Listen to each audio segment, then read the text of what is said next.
Shields up, Iron Breakers, and welcome back to another episode of the Cast. I'm here with Fighting Cowboy. Cowboy, how you doing, dude? Tired.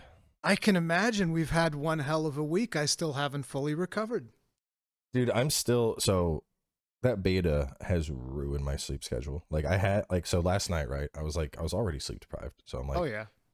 I get to that like 6, 7 p.m. and I'm like, oh man, I think I need to go to sleep. That's like 1400 for you over the seas people. And then I get past that, like, I need to go to sleep phase. And then my body's like, oh, we're staying up, second win, baby, at like 10 o'clock at night. And then I can't sleep. So I'm like, all right, I'll take the melatonin and that'll pass out. And I do. But the problem is anytime I take melatonin, my body like defaults into the lowest sleep possible setting. So I took the melatonin. So you wake up real early. Like I fell asleep, I think it was maybe 1 a.m. and I was up at like 7:15 and I'm like, why am I awake? My body's like, because the melatonin's gone, buddy, get up. And I'm like, I don't want to be awake. I would like more sleep. But like I can't. I take melatonin, my body it is impossible for me to sleep more than 6 hours after I get melatonin. But it's like, at what time did the Monster in the Wilds beta start for you last week? The two things? Because I did streams at both times that it started. What? Yeah. At what hour? Yeah, so that it would have been, for me, it would have been, I believe, 9 p.m. Bro, I'd have to check the you're sitting over here like, oh, my sleep schedule's so bad. I had to be awake at 2:30 both days on Monday night, from Monday to Tuesday and Thursday to Friday, and I was like 2:30. Yeah, here I am drinking coffee, like my eyes are bloodshot, and I'm just like, I'm so ready. That would have been easier for me though, because instead since it started at like 9 or 10 or whatever, then I was up until about 7 a.m. Yep. And then I woke up the next day at like 1 or 2 in the afternoon and did it again. And then I had to work. I didn't have to, but I opted to not take off Thursday because the beta was down during Thursday. So then I had to be awake to work at 8 a.m. on Thursday and do a work day and then get ready to do it that evening, which I don't know if I did. I think I wasn't planning on it, and then I ended up doing it anyway. Yeah. But it was just, I think, I don't know, I probably hit close to 40 hours in that beta, which is... It's not healthy, but it's very strange because my PlayStation said that I spent 66 hours on the beta, but I was like, this seems like you're counting the time that you were in rest mode with the application open, because I don't think I was 66 hours on PlayStation, but I think I averaged at around somewhere over 40 hours as well of beta. I just looked at my character like play times, and the PlayStation one was at like 15 to 20, and I know that the PC side was above 20, so I was like, all right, I'm somewhere close to 40. Yeah, so we spent a decent chunk of time playing the game. It felt really good to finally get our hands on it and not be like time limited, because I know you were super frustrated when you got flown out there. You're just like, oh no, it's right there. just let me hit it one more time. I just need one more hit of that beta. Just let me play. Which still, just the another thing that taste. killed me with that trip is like, I didn't like, so if I had done it properly, if they had told me like, hey, we're going to give you 45 minutes to do the story campaign, and then there's a free roam portion that starts, but it's time locked, so you're only in that for 45 minutes. I would have been like, oh, okay. I would have taken all the time with the story. I wasn't aware. You wouldn't have beaten that poor Chatacamera to death in 2 seconds. Yeah, I skipped every cutscene. I just straight picked my weapon, jumped right in, beat Chatacamera. Was like, open world exploration, let's go. That's what killed me, is because I got the like, thank you for playing, your time is up, and everyone else, even like during our session, everyone else was still going, and I was like, I've had like less than an hour of playtime. Like, what? Dude, you think that's... I made up for it in the beta. Listen, the back at Gamescom, I was hanging out with Peppo and Nix and a couple more, and Shincry, a bunch more people that were there, and Peppo waited in line for that version that you were talking about, the story quest version. He went in line, got in there, and because, Peppo, he plays the crap out of the longsword. He pulls out his longsword, beats that Chatacabra to death in like 3 minutes, and then it's like, thank you for playing. He was like, wait, what? He's sitting in line for hours waiting to go there. And then 3 minutes and boom, okay, goodbye.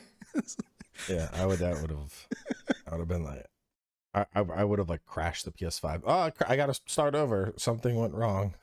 It force quit. I don't know why. Better boot it back up.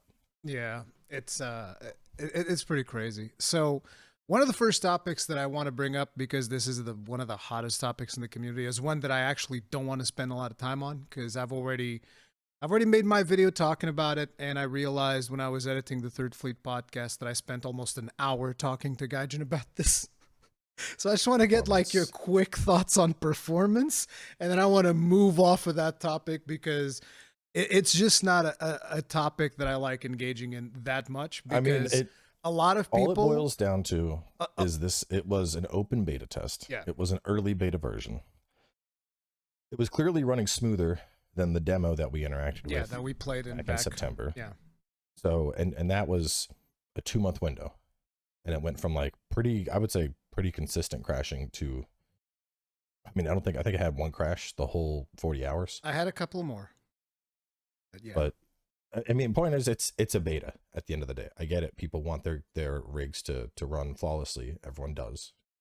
But like, it's a beta. And so the idea of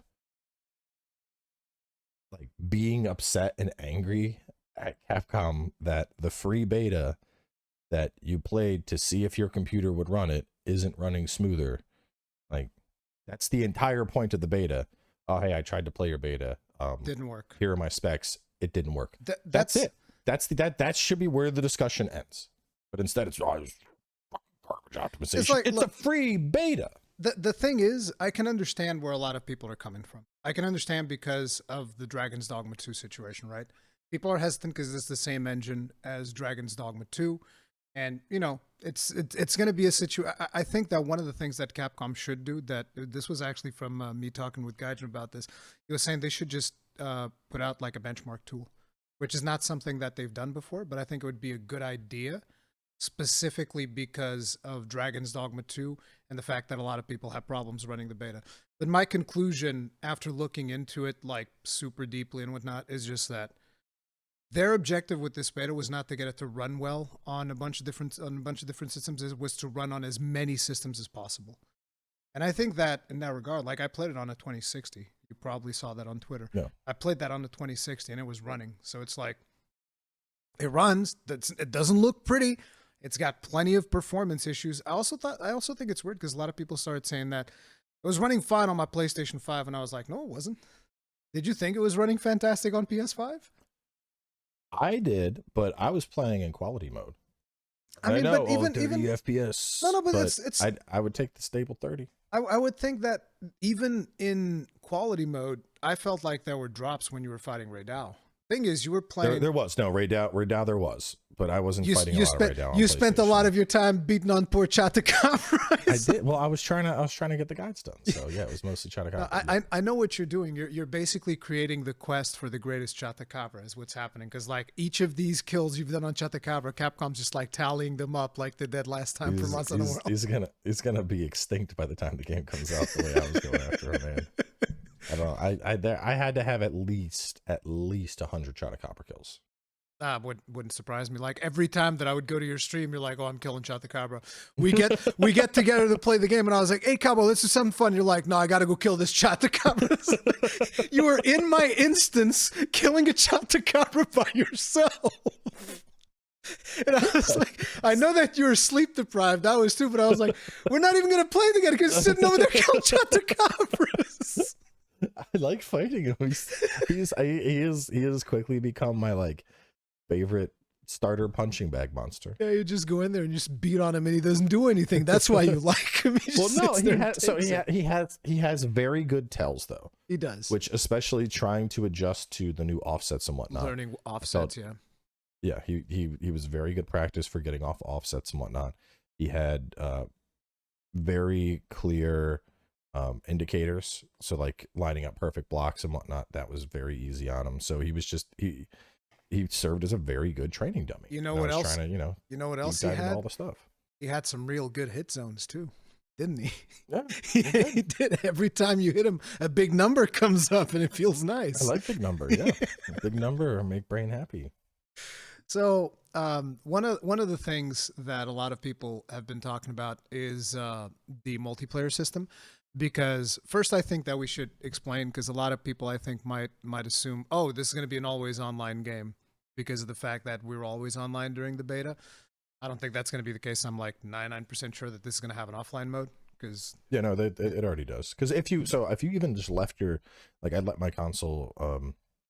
Was one point I like got done a hunt and then went to eat dinner, and I came back and it was like inactivity detected, booting into offline single player. So it's Yeah. already there. There just wasn't an option for us to manually select it. Yeah, and the reason that option wasn't there is because, in my opinion, the purpose of this beta, again, wasn't really to check- test yeah, performance. Like, check sure, the getting network data and- on performance is important for them as well. But the main point was to really stress test the servers. And I was surprised because, like, you boot up an MMO nowadays, like a new MMO comes out, and you know what's going to happen. Like, the servers are going to explode. You're not going to be able to play for the first, 2 days, all of that. And this beta, they went above 500,000 players, and we didn't see the beta go down. Like, some people would get disconnected and then reconnect again and all of that stuff. Yeah. But it didn't go down, so it held the load. There wasn't a queue or anything to get in, Yeah. which is nice. So how do you feel about the way that the multiplayer system worked? Because even just for the two of us to get together was a bit of a struggle. Yeah, I'm not a huge fan. I think like running around my camp and just seeing all these hunters all over the place, and some of them got, this guy looks like the Joker, this one looks like handsome Squidward. I'm like, I would like to go offline now, please. Like, I could see myself like at launch, if there is like, how in World you could create like a guild in game, Yeah. of like a bunch of friends. I would like something like that where I have the lobby open to anybody in the guild, and I can have people that like follow me on the channel and whatnot join the guild. So it's just like me and the people that are watching the stream, and we're all hunting together. But the idea of just being in a lobby with like 100 random people, I don't know. I don't have interest in that. Yeah, but Like I don't. I'm like People spamming fucking stickers constantly. Yeah. I'm like, no, I'm out. I'm pretty sure that the reason they did it that way is, again, they wanted to stress test the servers, because once you get the final version of the game, you're going to be able to make your own lobbies with codes. Oh yeah. So you're But I gonna mean, it was make just a that private they lobby. seemed very like on Twitter. They're like lobbies with up to 100 people, and I'm like, bro, there's like, I wouldn't even want to go to like a house party that has 100 people. Like, that's not an appealing number. Like, I don't think there's really any context where I'm like, yeah, I want 100 people with me. Oh, I think I want like, hey. if I'm like in a stream and I'm at end game and you're just like chilling with the community, hell yeah, I want 100 people in the lobby, sure. But it's like, you're not going to be, for starters, it doesn't render 100 hunters in the lobby, which is something that a lot of people thought was happening. It renders I mean, 16. it renders a lot though. It renders 16 hunters, including your own. That's the whole point. Yeah. So the lobby has 100 people, but it pulls randomly 16 people out of that lobby, which is interesting because it's not even the same people. So for instance, if you and me are in a lobby, you might be in my instance because my game pulled 16 random people off of that lobby, but might not be in yours, because in your side of things, it pulled 16 different people. So I might be walking around and seeing you, but you won't see me because it didn't pull me into your instance. So that was a little bit weird. I'm not sure what they're, yeah, but then once you get around it, because they have their own friend system that you need to add somebody through a hunter code. Hunter link, and yeah, that was also a little. Yeah, but the reasoning behind that system is because if you're on Steam, you're not going to be able to grab somebody that's on PlayStation. Because Steam, No, I get it. I understand why it's there. Yeah, you need the middleware But like servers. so that honestly, there needs to be. They need to take advantage of pre-existing connectivity. So like, for example, we're Steam friends. Yeah. In my opinion, when I boot in, you should already just be a hunter friend. Yeah. because we're friends list on Steam, or same for PlayStation. Yeah, we're mutual friends on PlayStation. We weren't friends on Steam though, remember? PlayStation. But the point is, like, you know, if I have those friends, like, just boot those in. It's like, oh yeah, this is already, and these are already people that you know. And then like new people, sure. If I want to add, hey, I'm gonna add this guy to the Hunter link. He was, you know, really good horn player. I want to play with him more. Cool. But like people that are already my friends, I don't like having to re-hunt down my friends to add them via third party. Like, I mean, any game I play, like we were playing some zombie game that came out recently, and no More Room in Hell, which is very early access. But it was weird because I could like see my friend online, but I had to like find my friend. I couldn't add him via Steam. He had to give me his in-game friend code. I had to add that, and then we were like zombie buds or whatever, and then I could add him to the lobby. And it's like you're already taking advantage of Steam services. Just work off fucking Steam friend list. It's there. Like, it's literally just reinventing the wheel. So I understand why in Monster Hunter, because of the crossplay capabilities, but take advantage of the existing services to make what your product is trying to do better.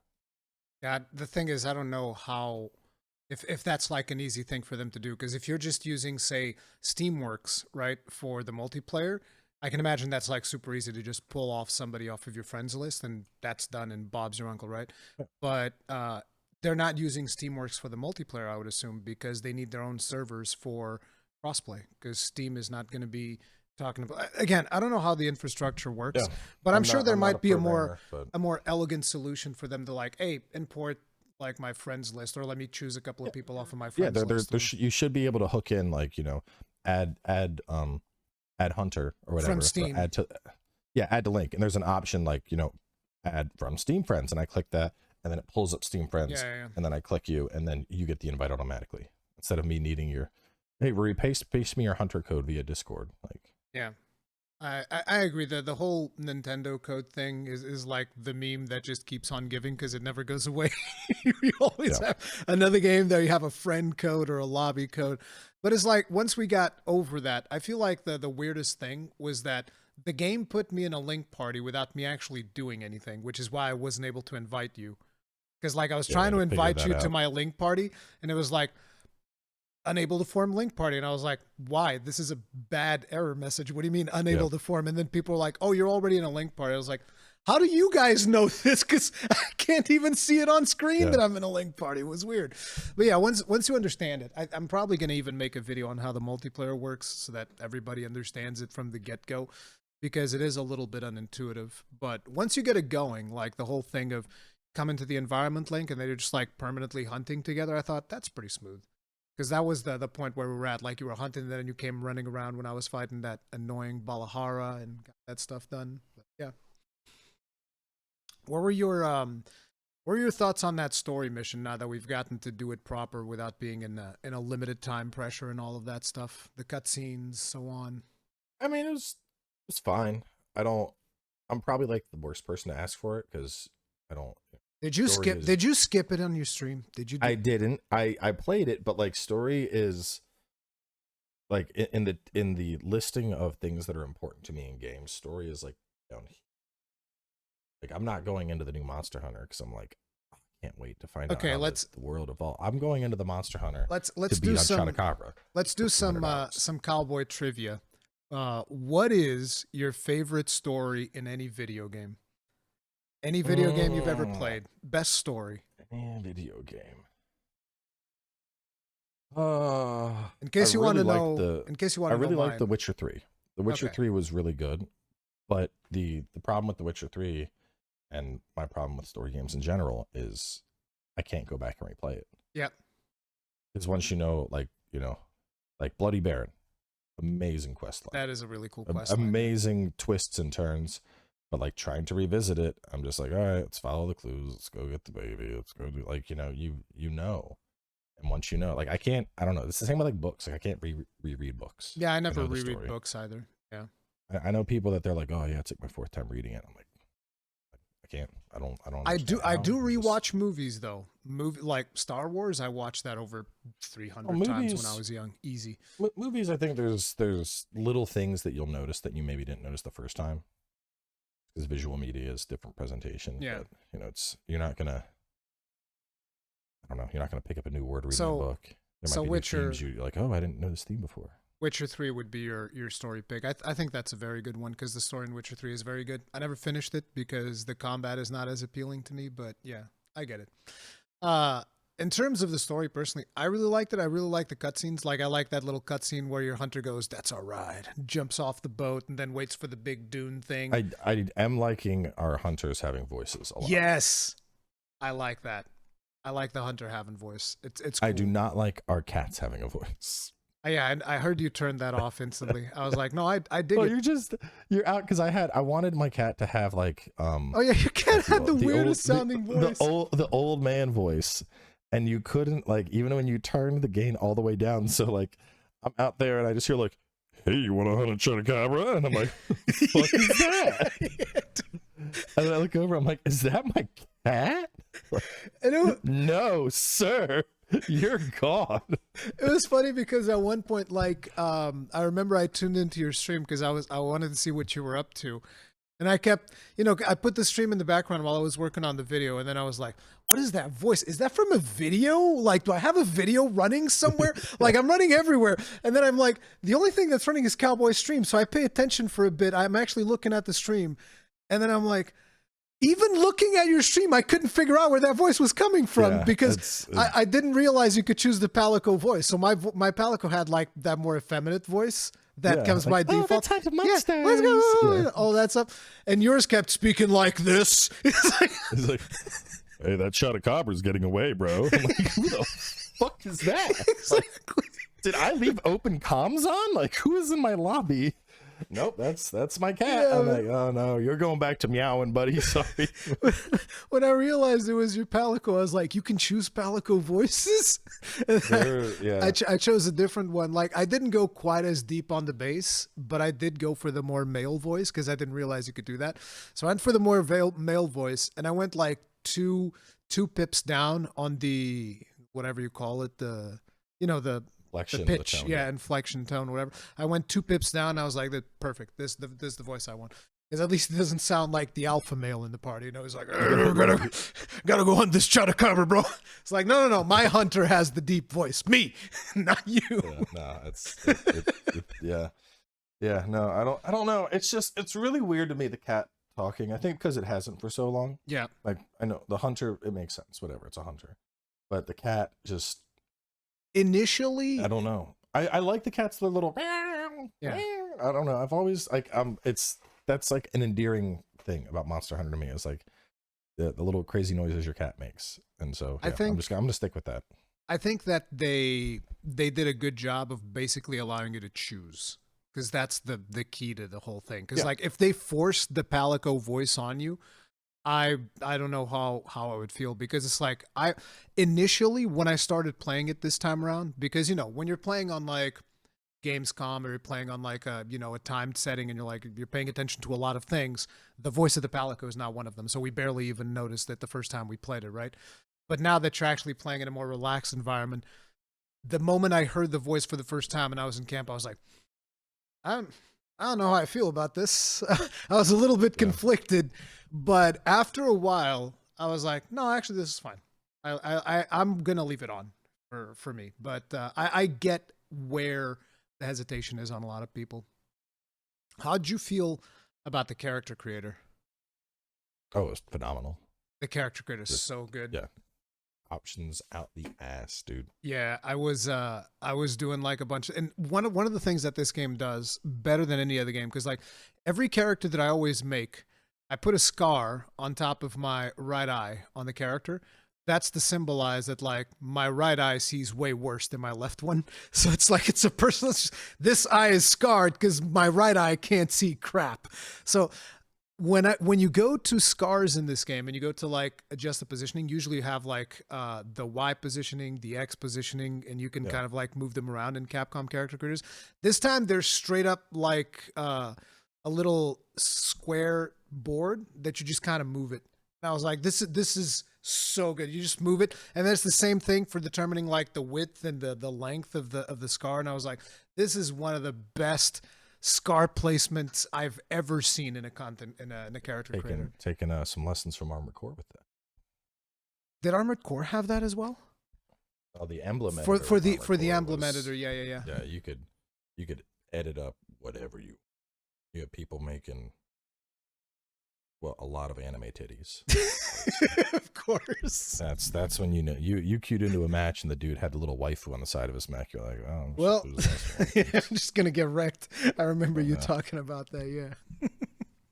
But yeah, I thought that the character creator was absolutely awesome, and I saw a friend of mine who like recreated his face in the character creator.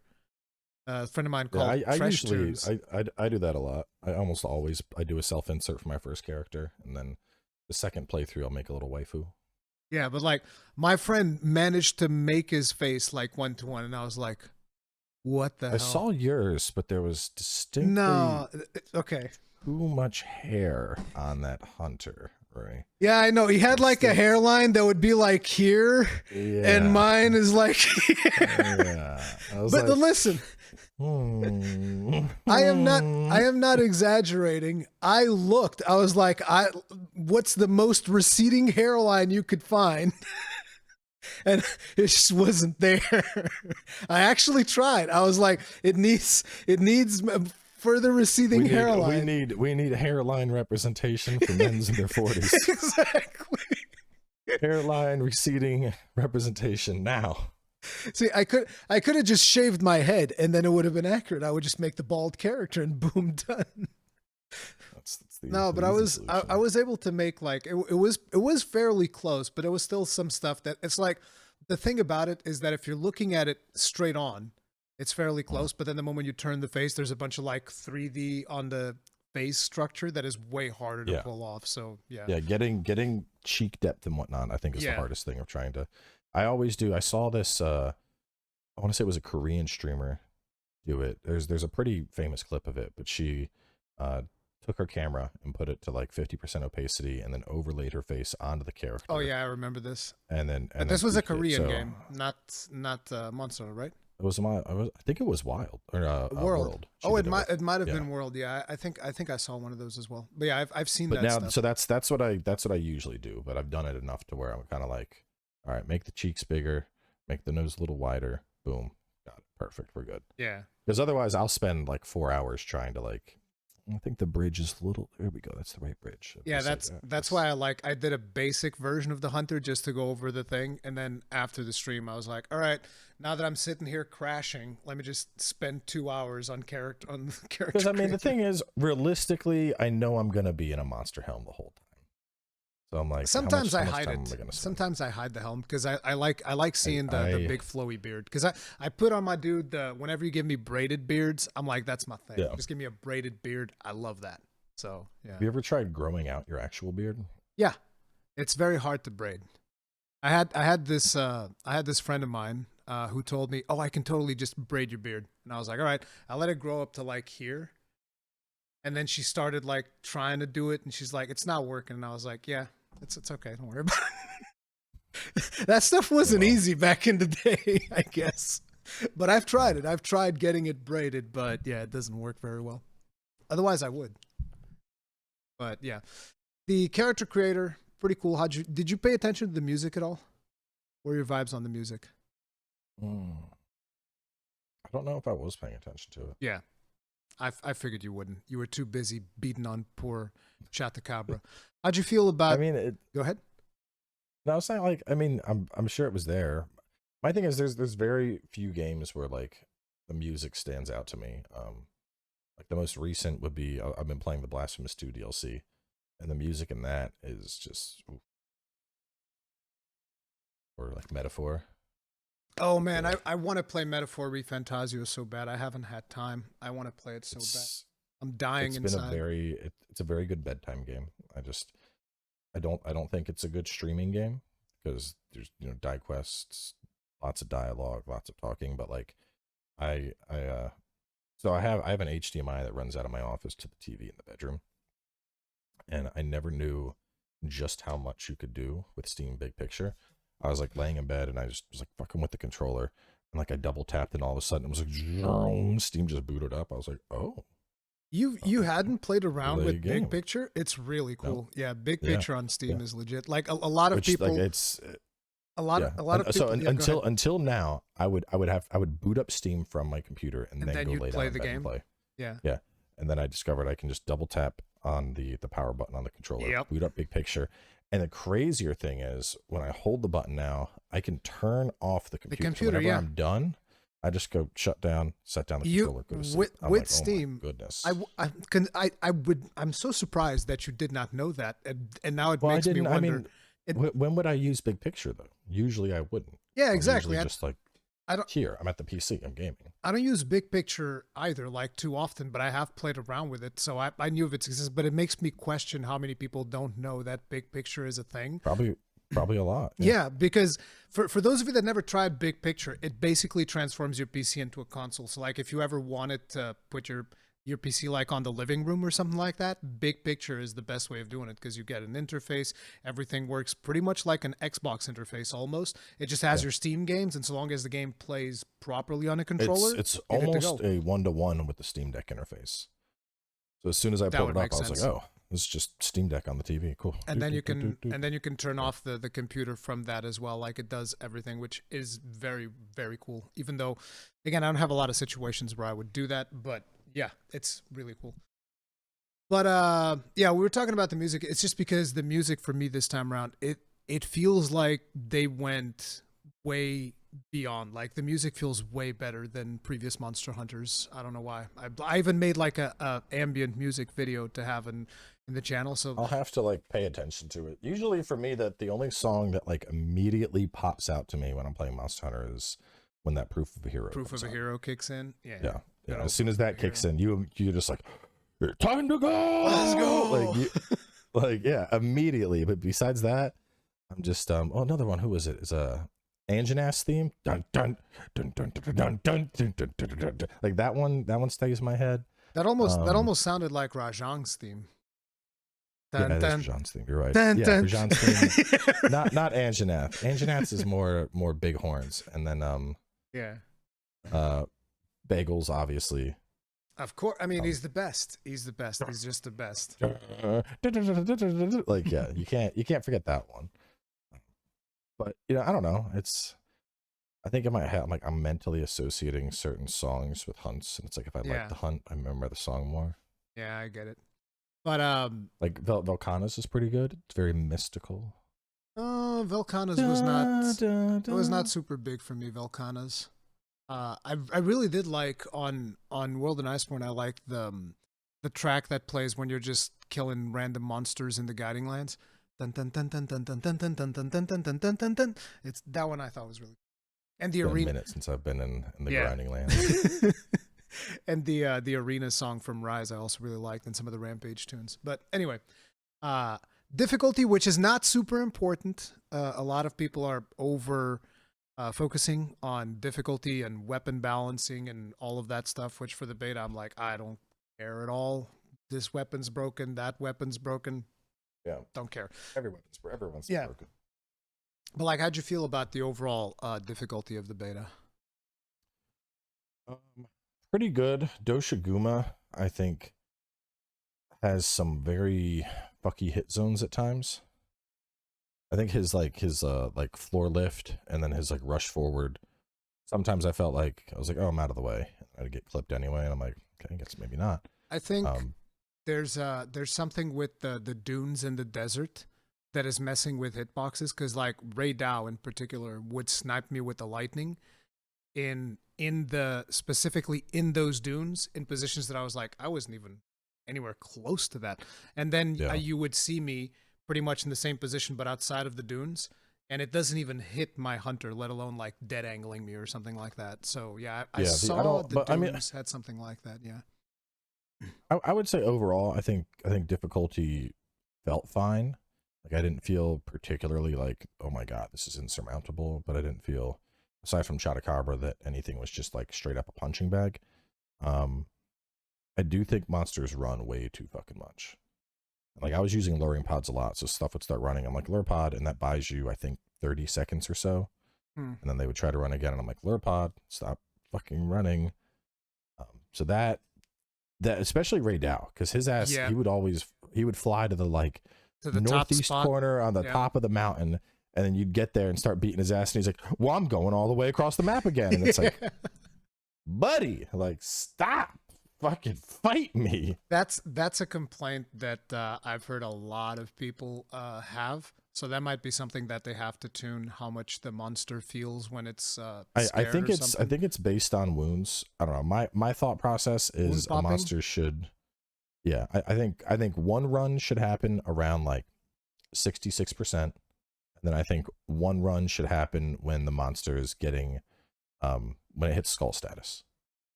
That's it. Like, you know, you get it once and it goes into like the I'm injured, I'm fucking off, and then it runs when it's about to die. Beyond that, I don't want you running all over the place, because there were times I'd like run to it, I'd finally catch up to it, I'd start attacking, maybe a minute later it's like, no, I'm leaving again. Yeah, I had quite a Sir? few situations with Ray Dow in particular where Yeah. because I'd be trying, oh, let me see what's the best time I can get on Ray Dow, and then he would be like, I'd be having like the best hunt ever, and then suddenly he's like, okay, I'm gonna run over here now, and I chase him and I'll hit him once, and he's like, no, I'm going over here now, and then you do the same, and he's like, now I'm going all the way over there, and you're just like, bro, come on now, it's just unreasonable. Yeah. So, As yeah. a monster hunter, not monster chaser, get your ass back here. Like, Yeah, I saw that. I saw a lot of Doshiguma. complaints for that. Doshiguma, for whatever reason, I had one hunt against Doshiguma, and I don't know, but dude had to run it. Like, hunt started, I'm fighting him, he runs away. Two more Doshigumas show up, poop pod them. Ugh. He decides to leave. Ray Dow shows up, poop pod him. Ugh. Then Balahara shows up. Then Chotacabra shows up. And I'm like, what is this? Are you like, is this monster attracting pheromone season? Like, what the fuck? I think Like, that's I wanna hunt karma. you. I think that's karma because you carry around poop in your bags, and bad things happen to people that carry around poop in their bags. So that's karma. Monsters run away. That's what you get. I had somebody on one of the videos leave a comment. I used the large dung pod. Yeah. You know, it gets rid of everything. And he was like, how do you do that big explosion? I'm like, that's just poop. that's poop. That is not a special move, sir. That is poop. Oh man, Firing the I had somebody troll me because everybody knows in my streams, right? I don't like to use that, and it was like I opened up the lobby and I was like, all right, guys, it's the final day. I'm super tired. Let's all just get in here, have a couple of fun hunts. First thing they do is they get in there and like, boom, mega poop pod, poof, and I was like, no. And then when the monster's about to die, can you imagine what this person did? pooped it. No, he captured the monster. Oh. I can't believe, because that's two things I don't do: poop and capture, unless I absolutely have Dude, to. I am the capture man. I am constantly capturing. Yeah, It's just- let me guess. You also tell your chat that like, oh, when you capture, you get more rewards. Statistically speaking, Ruri, it is accurate. No, I do not Yes, accept you this. get like 4 rewards for a capture and 3 for a carve. No, I do not accept this. No, stop. I will not. But yeah, in terms of did you get to fight the 5-star Doshiguma? Because apparently there was like a really rare 5-star Doshiguma. I didn't get to see him.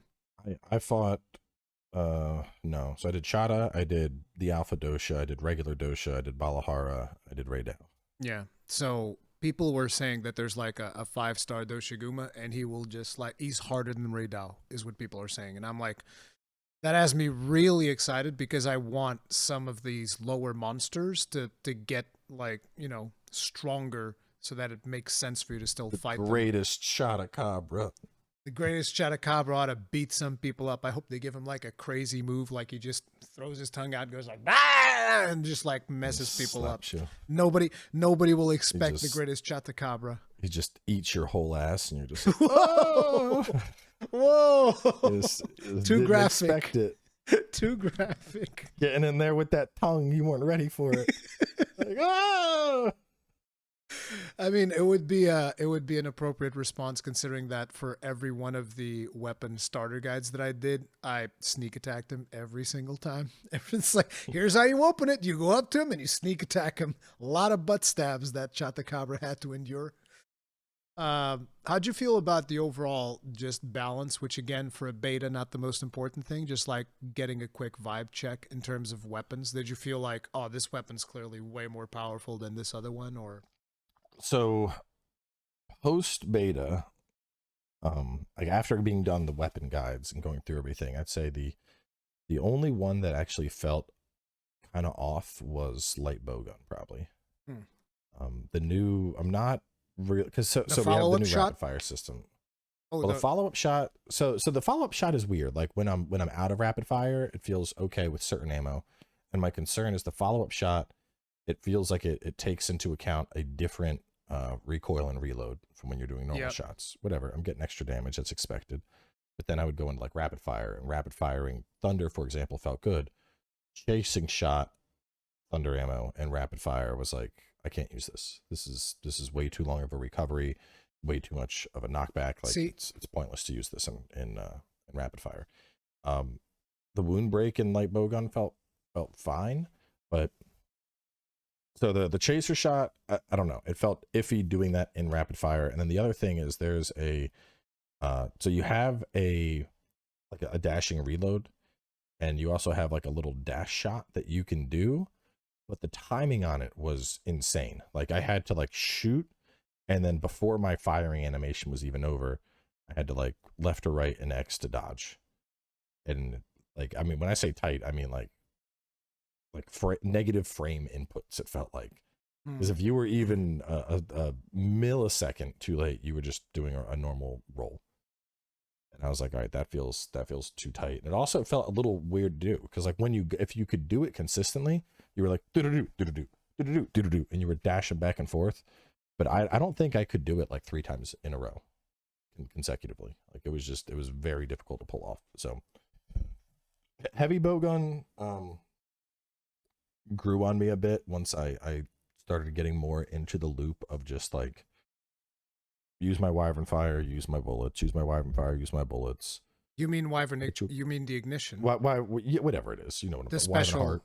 Yeah, the special attack. Yeah. Offset for heavy bowgun, I'm still not completely sold on. Yeah, that thing looks like it's tough to land. But then again, because I played mostly gunlance, I always found that offsets were fairly challenging, with the exception of the greatsword. Like with the greatsword, I'm like, I'm landing all the offsets, but all the other weapons, like I don't think I landed a single. Hunting horn is probably the easiest.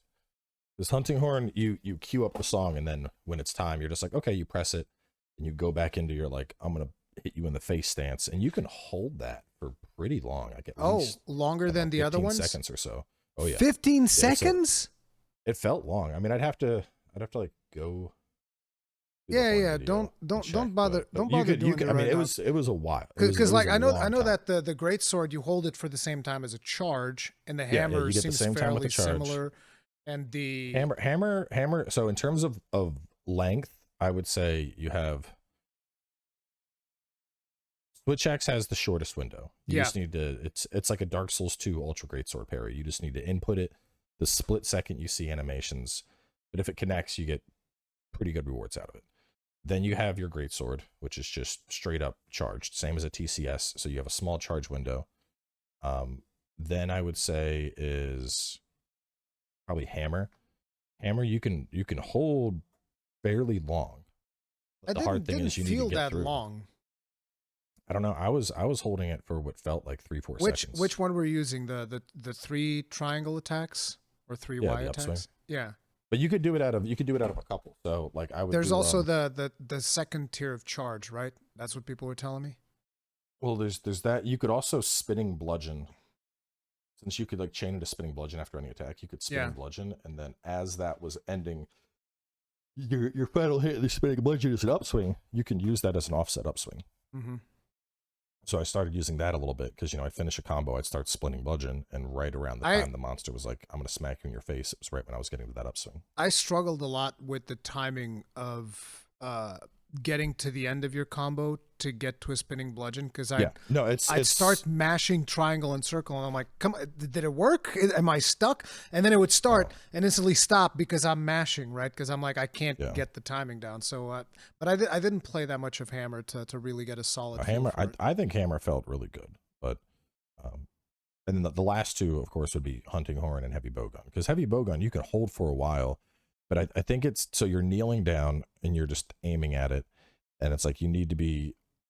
I need to be close enough that I'm about to let it go as the monster hits me, but you know you're in this angle where you're kneeled and looking up. So I think that perspective kind of, I'm like, is it time? Is it time? Is it time? And there were times I would just let it go and it was way too early. So I struggled a lot with Heavy Bowgun. But Hunting Horn, dude, the Hunting Horn, when you press those buttons and you hold them, your dude just winds up like he's about to swing a baseball bat. Yep. And you're just like, come on, come hit.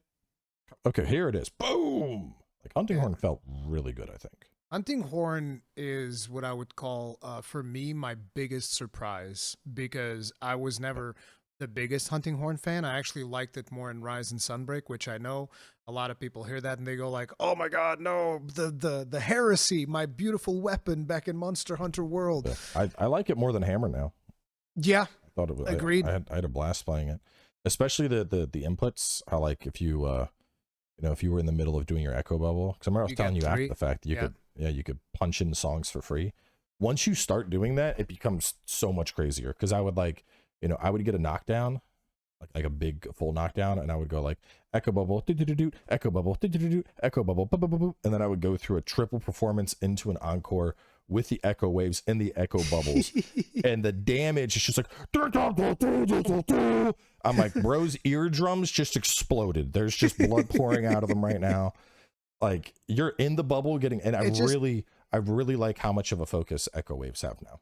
Yeah, like before it felt not like, I mean, playing Hunting Horn Rise, for example, outside of your like your perform iframes or whatever, a lot of the time you were going for like either like your circle or your triangle circle. You were going more for like, oh, this ability has just good motion value, so I'm gonna keep just bonking them in the head with this.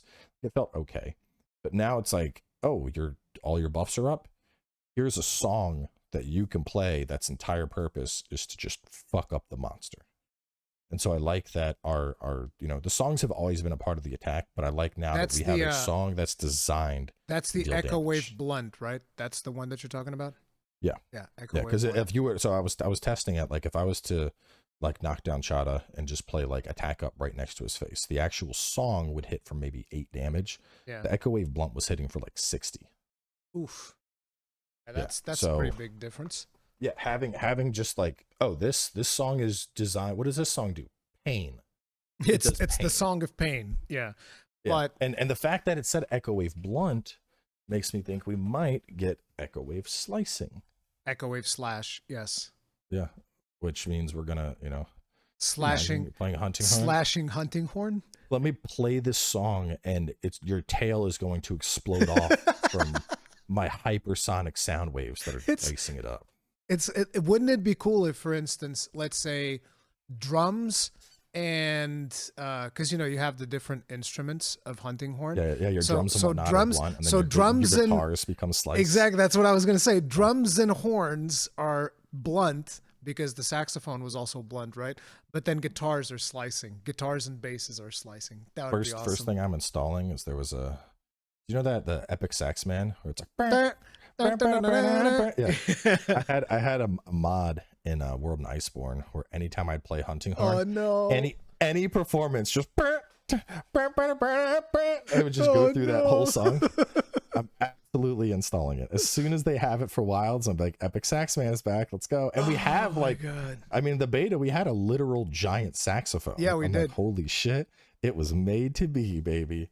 And Epic Sax Man is coming back. It's like when it comes to feel, and this is why this was my biggest surprise of a weapon, when it comes to just the overall feel of playing the weapon, the Hunting Horn, it just feels good to play. Like when you're beating on the monster, because you remember, I don't know if you remember, but back in like World and Iceborne, when you were performing, you felt like, oh, this is my most vulnerable. This is, oh my God, I'm so screwed up. I mess it all. And now when you're performing, you're like, I'm going to beat you and beat you again and again and again. It just feels so good. You're no longer just like, oh, let me just play my dudes. It's like, no, I'm going to beat you with these dudes. That's what you're going to get. Hunting horn, like, I mean, hammer KOs are always good. Like, yeah, here's an uppercut, you're getting knocked down. But something about the horn, especially when you're doing the timed performs, yeah, so you're just like dun, dun, dun, dun, smack, dun, dun, dun, dun, smack, dun, dun. Like, it's like, dude, you know, the monster's as he's trying to get up, you're just, I don't know, man. It's something about the animation of just mid song, like you're just like dun, dun, dun, dun, psh, dun, dun, dun, dun.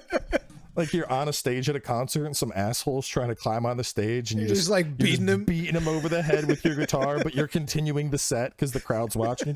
Shit the fuck down as I jam out with my song. And like, it's just, there's something satisfying about it. It's brutal. And like, I didn't even realize that performance had that timing to it. And so it was when I was getting ready to do the starter guide, I'm looking up in the weapon thing and I was like, wait, you need to time performs?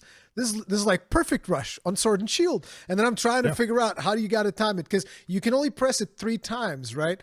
Because every time that the weapon was lighting white, I was like, wait, so there's like 9 times that I got to press the button? Because I thought you had to like, okay, I press it here. And then when it hits the monster, you press it again. And then again and again. And I was like, this is weird.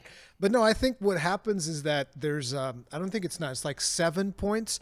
And you can time it to any of those 7 points, but you can only do it 3 times. I think it's something like that. Because I started, I don't know. I didn't practice with it at all. I just was like, oh, I should just press this between songs. And I like, it's like slightly before the song would end. Yeah. And that's one of the things that just immediately clicked, which I think is why I was liking horn so much. Yeah. I just it feels really good. Yeah, just progressively more. I think the slap too. There's something about the fact that I'm just like slapping something with a saxophone, just bringing it and smack, like just a full-on fucking pimp slap with a saxophone in the face. And the monster's like, what the fuck? And he's rolling around like, oh my God. And then while he's on the ground, you're like, bitch, stay down. You hit him again. Like, it's very satisfying, dude. And then the thing is, if you do that on top of an echo bubble, it's like he gets the slap and then the bubble explodes on top of it too for more. He's getting the slap and the backhand. It's just oh man. It feels really good. Like every time that you would get it going with the bubbles and stuff and you just see the monsters like bounce all over the place. It is brutally satisfying. That was the hardest part of it, is you'd set up your bubbles and then you'd start beating something's ass so hard that you would KO it out of your bubble, and you're like, no, get back in here. Get back in here. You're taking all of it. I'm like, I gotta put you in a corner so you can't roll away while I'm beating your ass. And those bubbles also give you like extra evade window and extra movement speed. It just feels. I want the echo bubble that gives attack up. Just Jesus. Dun, dun, dun, dun, dun, dun, dun, dun. Godzilla hunting horn, just nuking monsters. Oh my God, no! But the hunting horn definitely my biggest surprise. Which other weapon like really surprised you? Because I'm assuming the hunting horn is also a big surprise for you. So honestly, longsword a little bit surprised you. Interesting. So that I mean, it just, longsword has always been kind of like Daddy's favorite, but the fact that we can roll out of Helmbreaker now, that's wild. Did you know the dismount attack also gets deflect iframes on it? I saw that video. Fucking wild. And I think one of the things is Spirit Slash has been the same forever. Like, just do. And now the actual animation for Spirit Slash, the startup, there's a lot more diversity in it. I feel it's not just the same vanilla Spirit Slash that we've had. Like, you're going in and doing like I don't know, you're doing more like actual like Odachi type moves. So you like the animations more?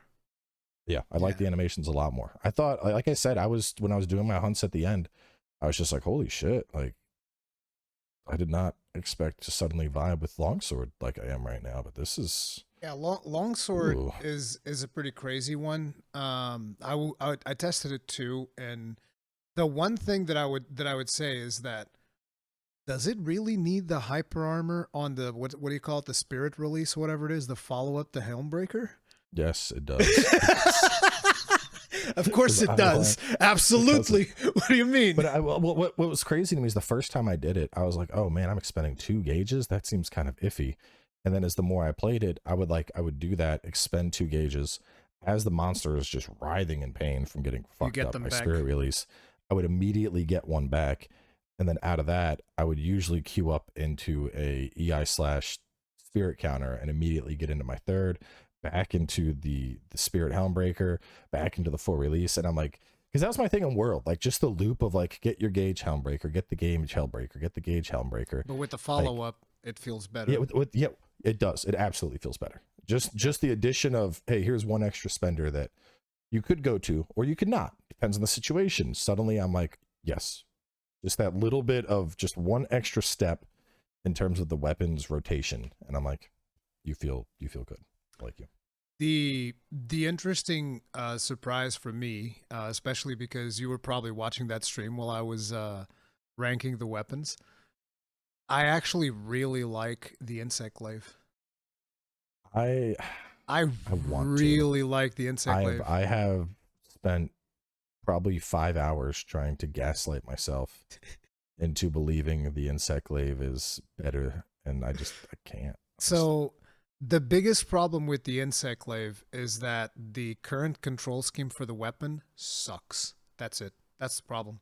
Because like it's so awkward to finish a move and then hold down circle or jump in the air and hold circle. Exactly. Unless you're doing some like weird claw grip or something else. Let me explain something to you. So the controller that I have that I use on my PC right now actually has paddles. I'm not gonna pull it out because it's charging, but it's like you got paddles. You know what it is.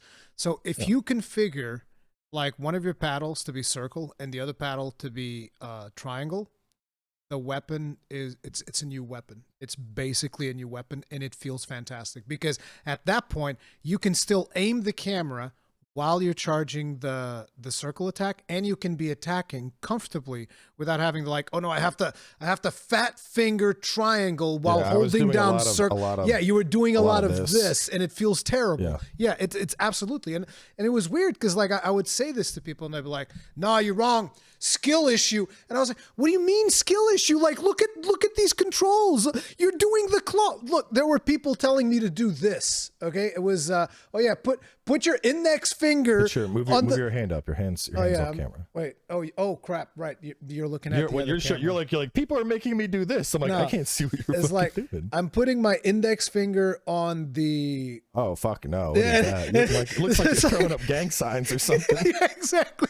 So it's like people like just put your index finger on the thumbstick and then put your thumb on the buttons, and I was like, bro, you're trolling. Like, no, I don't know if people just have unusually long index fingers. That's not happening. Okay, I think so. I'm too old. There's nothing. These gang signs. I have adjusted to the new IG specials. Like you said, I have bumpers on both my controllers I play with. Did you try that though? Did you try using the bumpers? I didn't, but I was by the end of it. I mean, I have such like fucking ogre hands. It was easy enough to just like I could keep my thumb on B and press other buttons. Yeah, but here's what you're not going to be able to do. You're not going to be able to turn the camera so it still feels like crap. Especially, well, I was because I was reaching my thumb across. I was doing this. Oh God! Oh, you were doing the left thumb on the right stick. Left thumb on the right thumbstick. Yeah. Oh God! Less than ideal. But see, the thing is, it never feels good. It's never going to feel good if you keep doing it like that. So the moment I was using the paddles, it felt great. There's no helicopter, bro. Okay, look. Let me tell you something. I've gotten so much flack over the helicopter because I said, I don't care about the helicopter. And I've had so many people just like, this is a terrible take. I can't believe you would say something like this. I get it. A lot of people miss the helicopter. Personally, I don't. I get it. Like, listen, here's the thing. I'm neutral, okay? I'm not going to say, I'm glad they took the helicopter away. It's more like, I don't care. Doesn't make that big of a difference to me. My thing with the helicopter is, it's stylish. There was well, it's not just that, but there were Legiana wants to sit in the air squawking like some obnoxious fucking bird. I'm in a helicopter at about 3-4 times. Its ass is going to fall out of the air, and then we get to business. Yeah. Now I'm gonna have to helicopter it, land, jump, helicopter it, land, jump, helicopter it, land, and that just doesn't have the same vibes for me. I get it. I just like I actually like the charge attack once you get through the controller thing, and so I was like, I actually like it. I thought it was pretty fun when I was playing it. But again, So to be needs a fair, controller all right, overhaul. if we get to launch, and the real test for IG with me will be fighting something that has a extended air animation, Air like time? Legiana, Yeah. Arathian, and find out how effective can current IG still knock your ass out of the air. Because that's the thing with IG to me. When I play IG, most of the time, if I pulled out IG, it's because I was going to fight something that I knew wanted to sit up in the fucking air that typically I would need a flash pod to take care of. And instead, I'm like, no, I'm just going to bring pure ass beat to you, and you're going to come down and fight me on the ground. If I can still do that effectively with IG, I'll still end up loving the weapon. But, you know, when Ray Dow is in the air, he's either jetting off to run away, or he's up there momentarily to try and To bring his nuke wings your down. existence. Yeah. Yeah. So I need some aerial tests. So we'll see. Because using helicopter on monsters that are already on the ground traditionally is terrible. Yeah. Because you're gonna get fucking smacked by a hitbox and just be like, well, that was a waste. The of way time. that I played it on here was I would use the helicopter to position, and then release the circle attack and Release go the circle to dive down. Yeah. And then the big thing about Insect Glaive that I think is going to be a bit of a problem is that right now, what I would end up doing, and this was a suggestion that I gave people, is like, you wait until you have an open wound, which, by the way, if you mount, because you can mount quite a bit with the Insect Glaive, you can you pop an extra wound open so that when you... I mean, every time you mount, you should be making as many wounds as possible. Yeah, exactly. That I made a mounting video specifically for that. But, you know, the thing was, okay, you have an extra wound. Okay, go pop your spiral slash. Yeah, do your special, and then you use the connect to it, back. and then you backflip. You get all your things back. Yeah. And then next wound opens up, you do the thing. So the problem is, imagine you're playing multiplayer, especially if you're playing multiplayer with a bow user or a dual blades user that are just going to be like, oh, a wound, woo, let's go, it's gone. It's like, you're screwed. With the Insect Glaive is going to be the weapon that suffers the most from people taking wounds away from them. Because, like, for instance, me with the gun lance, I don't care if you take my wounds. Hell, the animation on Drake Auger is so friggin' slow anyways, I don't care. I'm not even going to bother. But, you know, there's the Insect Glaive, there's the Charge Blade that's also going to suffer a little bit, but Charge Blade has other avenues. So Charge Blade, yeah, most of the time, perfect block into Savage Axe was 100 times easier to get my shit up. Than the wound? I felt that the wound is super easy to get to pop with it is, but the only thing you had to do is just block any attack at the right time. So yeah, I noticed a lot of people, one perfect block, and or even a guard point, which you should be trying to do guard points with the Charge Blade anyway. Well, but some people were confused by this. So guard points have perfect block properties, but most weapons, any weapon that, as far as I know, any weapon that can block, now can achieve a perfect guard, and it's like a Sekiro parry. You're blocking right as the attack is supposed to connect, and it's different. Like a regular block is like a perfect block is like, so you take incredibly minor chip damage, you mitigate out most stamina loss, and then a lot of weapons get a follow-up out of that. Sword and Shield gets a follow-up. Charge Blade can go straight into Savage Axe. The follow-ups of Sword and Shield are pretty weak, Lance gets a follow-up. Yeah. Well, we'll get to Sword and Shield. Yeah.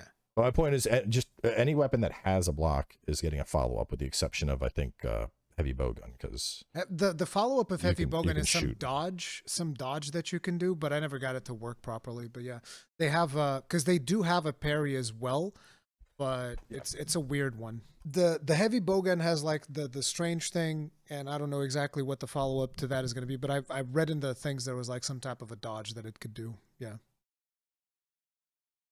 But how do you feel about Lance? I've seen a lot of I love Lance contention from Lance mains. I love it. I don't know what the damage is like, because I've seen a lot of people complaining because the damage is like super low or something. But like, well, I mean, the Lance has never been the fastest, and you don't have elemental damage, so it's to be expected. But same with dual blades. Like dual blades, people are like, dual blades seem weak. I'm like, it's an elemental weapon. Yeah, like we don't have that damage. You know, if I was fighting Ray Dow with, I don't know, whatever he's going to be weak to, Dual blades probably would post insane time. Yeah, I would imagine. But the lance, I thought it felt absolutely great. And the cool thing is that your focus strike with the lance, because it's one of the faster shield bashes, you can just straight up use it to KO. You just go up to the monster's face, focus strike, focus strike, focus strike, KO. Yeah. It feels good. The perfect block on lance also feels fantastic because every time you get a perfect block, it shield bashes, so that feels real good. Yeah. I think a lot of people seemed upset that we didn't have the how you previously would just counter at any time. Now the counter is tied to you stopping blocking animation to perfect block. Yeah. Which, I mean, coming from other weapons, it felt pretty natural. But I think lance mains are going to make some adjustment to it. For lance mains, it's going to be weird because now whenever they go to perfect block, it's going to mess with their muscle memory because it's going to do the perfect guard, the thing where it like hunkers down. Yeah, which you do not want to do. Most of the time. A lot of times, no, you want to actually just keep the combo going. But I don't know. I really liked it because it also has to do that in Rise and Sunbreak, I did not like Lance because in Rise you had the charge slap, and I was like, I hate it. I hate it so much. I never want to see it again. I can't stand it. Because I would be going like, oh man, I'm doing my pokes. I'm so happy. And now here comes this ugly ass slapping thing that doesn't even make sense to me. So I didn't like it there. And then in Sunbreak, it seems like one of the most effective weapons of playing the weapon was to do like, hop back, charge forward, hop back, charge forward. And I was like, I don't want to do this. Like the reason I like the lance is precisely because it's simple. And I just go up to the monsters like, now I want to break your face. Now I'm going to break your tippy toes. Now I'm going to chop your tail. And that's what I like, that you're a surgeon with the lance. And that's what I want. I want to be a surgeon. And they gave us back the surgeon mode. And on top of it, you get like the charged counter, which in my opinion should be an offset. I don't know why that's not an offset.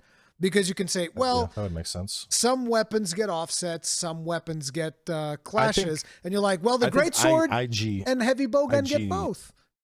IG needs an offset. Make it our charged circle move. No, you want to know what would be a good offset? Shooting out your Kinsect. The charged Kinsect attack could be an offset. That could be an offset. My thing is just so you look, every weapon has something, whether it's a clash, an offset, or a perfect dodge. Not every weapon. Some beneficial. Oh, perfect dodge. Perfect dodge, okay. Except for light bowgun and Kinsect. They don't get any cool perfect dodge. The light bowgun doesn't deserve it. I'm joking. Just being I mean, light bowgun.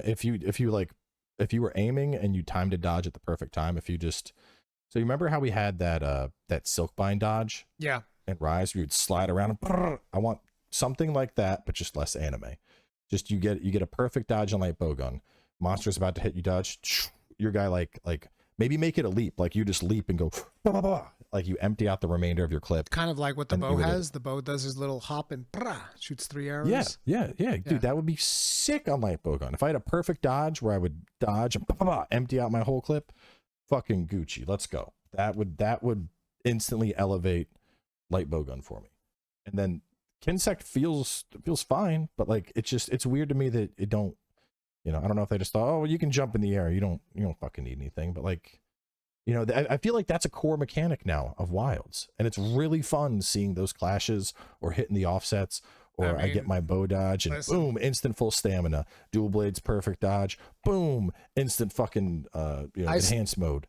I still remember you just get nothing. When I first saw the greatsword thing, where he was like blocking the Doshiguma as it was trying to get to him, and you were seeing the greatsword clash, I was like, this is awesome. I want the Gunlance one to be blocking and then unload the whole Gunlance into his mouth. And that's exactly what happened. And I was like, I'm super happy. My thing is perfect. I even get a cool reload animation before he does it. So it's like, for my clash, I'm super happy. So I do get it that like the Insect Glaive doesn't get one, and maybe they should get one extra mechanic or something in there. Actually, so longsword technically doesn't have one either, but longsword has so many built-in counters already. It's like, longsword is the one weapon where I'm like, you don't need one, and that's fine.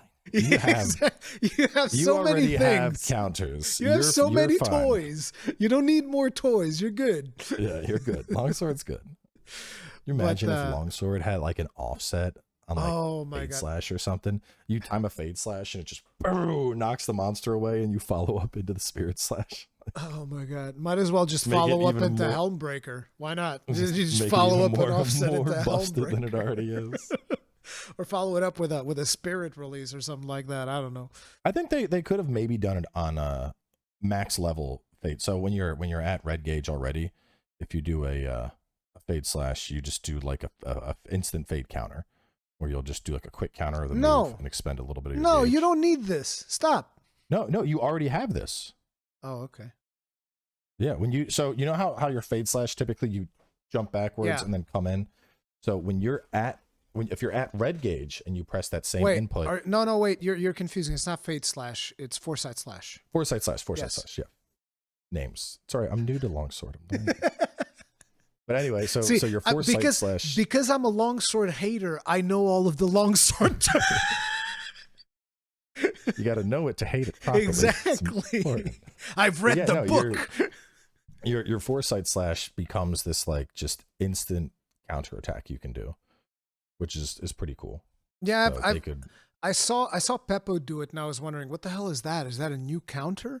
Because like I saw his character just like jumping backwards, and I was like, what's this? Now it does backflips and everything. What the hell? Yeah, it's just red gauge foresight slash. Yeah, I can never land foresight slash to save my life. I can land the ice spirit slash, but not foresight slash. Well, the ice spirit slash is just like, here it comes. I'm gonna get like that one's easy. Yeah. The foresight. That's largely why I've never like fully committed to longsword. Is because of foresight slash. Yeah, I feel like the difference between like your average longsword player and a good longsword player is the ability to consistently land your foresight slash. Exactly. And I'm just average at it. But that's why we're going to be doing a lot of longsword with wilds. I'm going to get good to where I am foresight slash man. Yeah. So you were also talking about sword and shield. You said it's got like follow-up attacks, and I'm just like, the follow-up attacks for sword and shield feel they're lame. Disappointing. They feel so lame. It's literally just like smack, smack. But it honestly it hits pretty hard. Yeah, but I don't. It hits pretty hard. It's like a quick 30 damage, which I know you're like 30 damage. Really, we're getting excited about 30 damage for sword and shield. That's like 30 damage. Well. No, but it's like, but I like the sword and shield. I think sword and shield is super fun. It's got a really fun moveset. The one thing that I would like is I want Shoryugeki.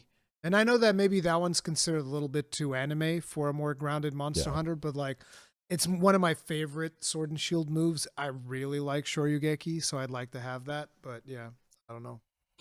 It could be after a perfect guard, for instance.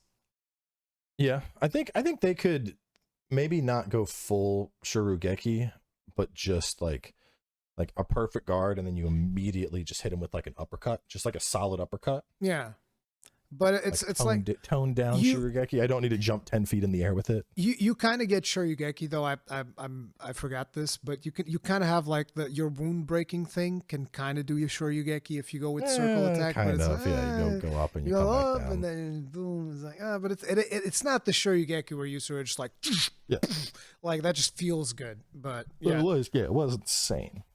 Yeah, but it's like it's solid. It feels really solid, sword and shield, in my opinion. So yeah, not a whole lot else to say there. What weapons are we missing? Bow, I guess we haven't talked about bow. Bow is fucking cracked. Bow is so good. Yeah, just perfect dodge. All of my stamina. Oh, here comes the tracer. Here comes the rain.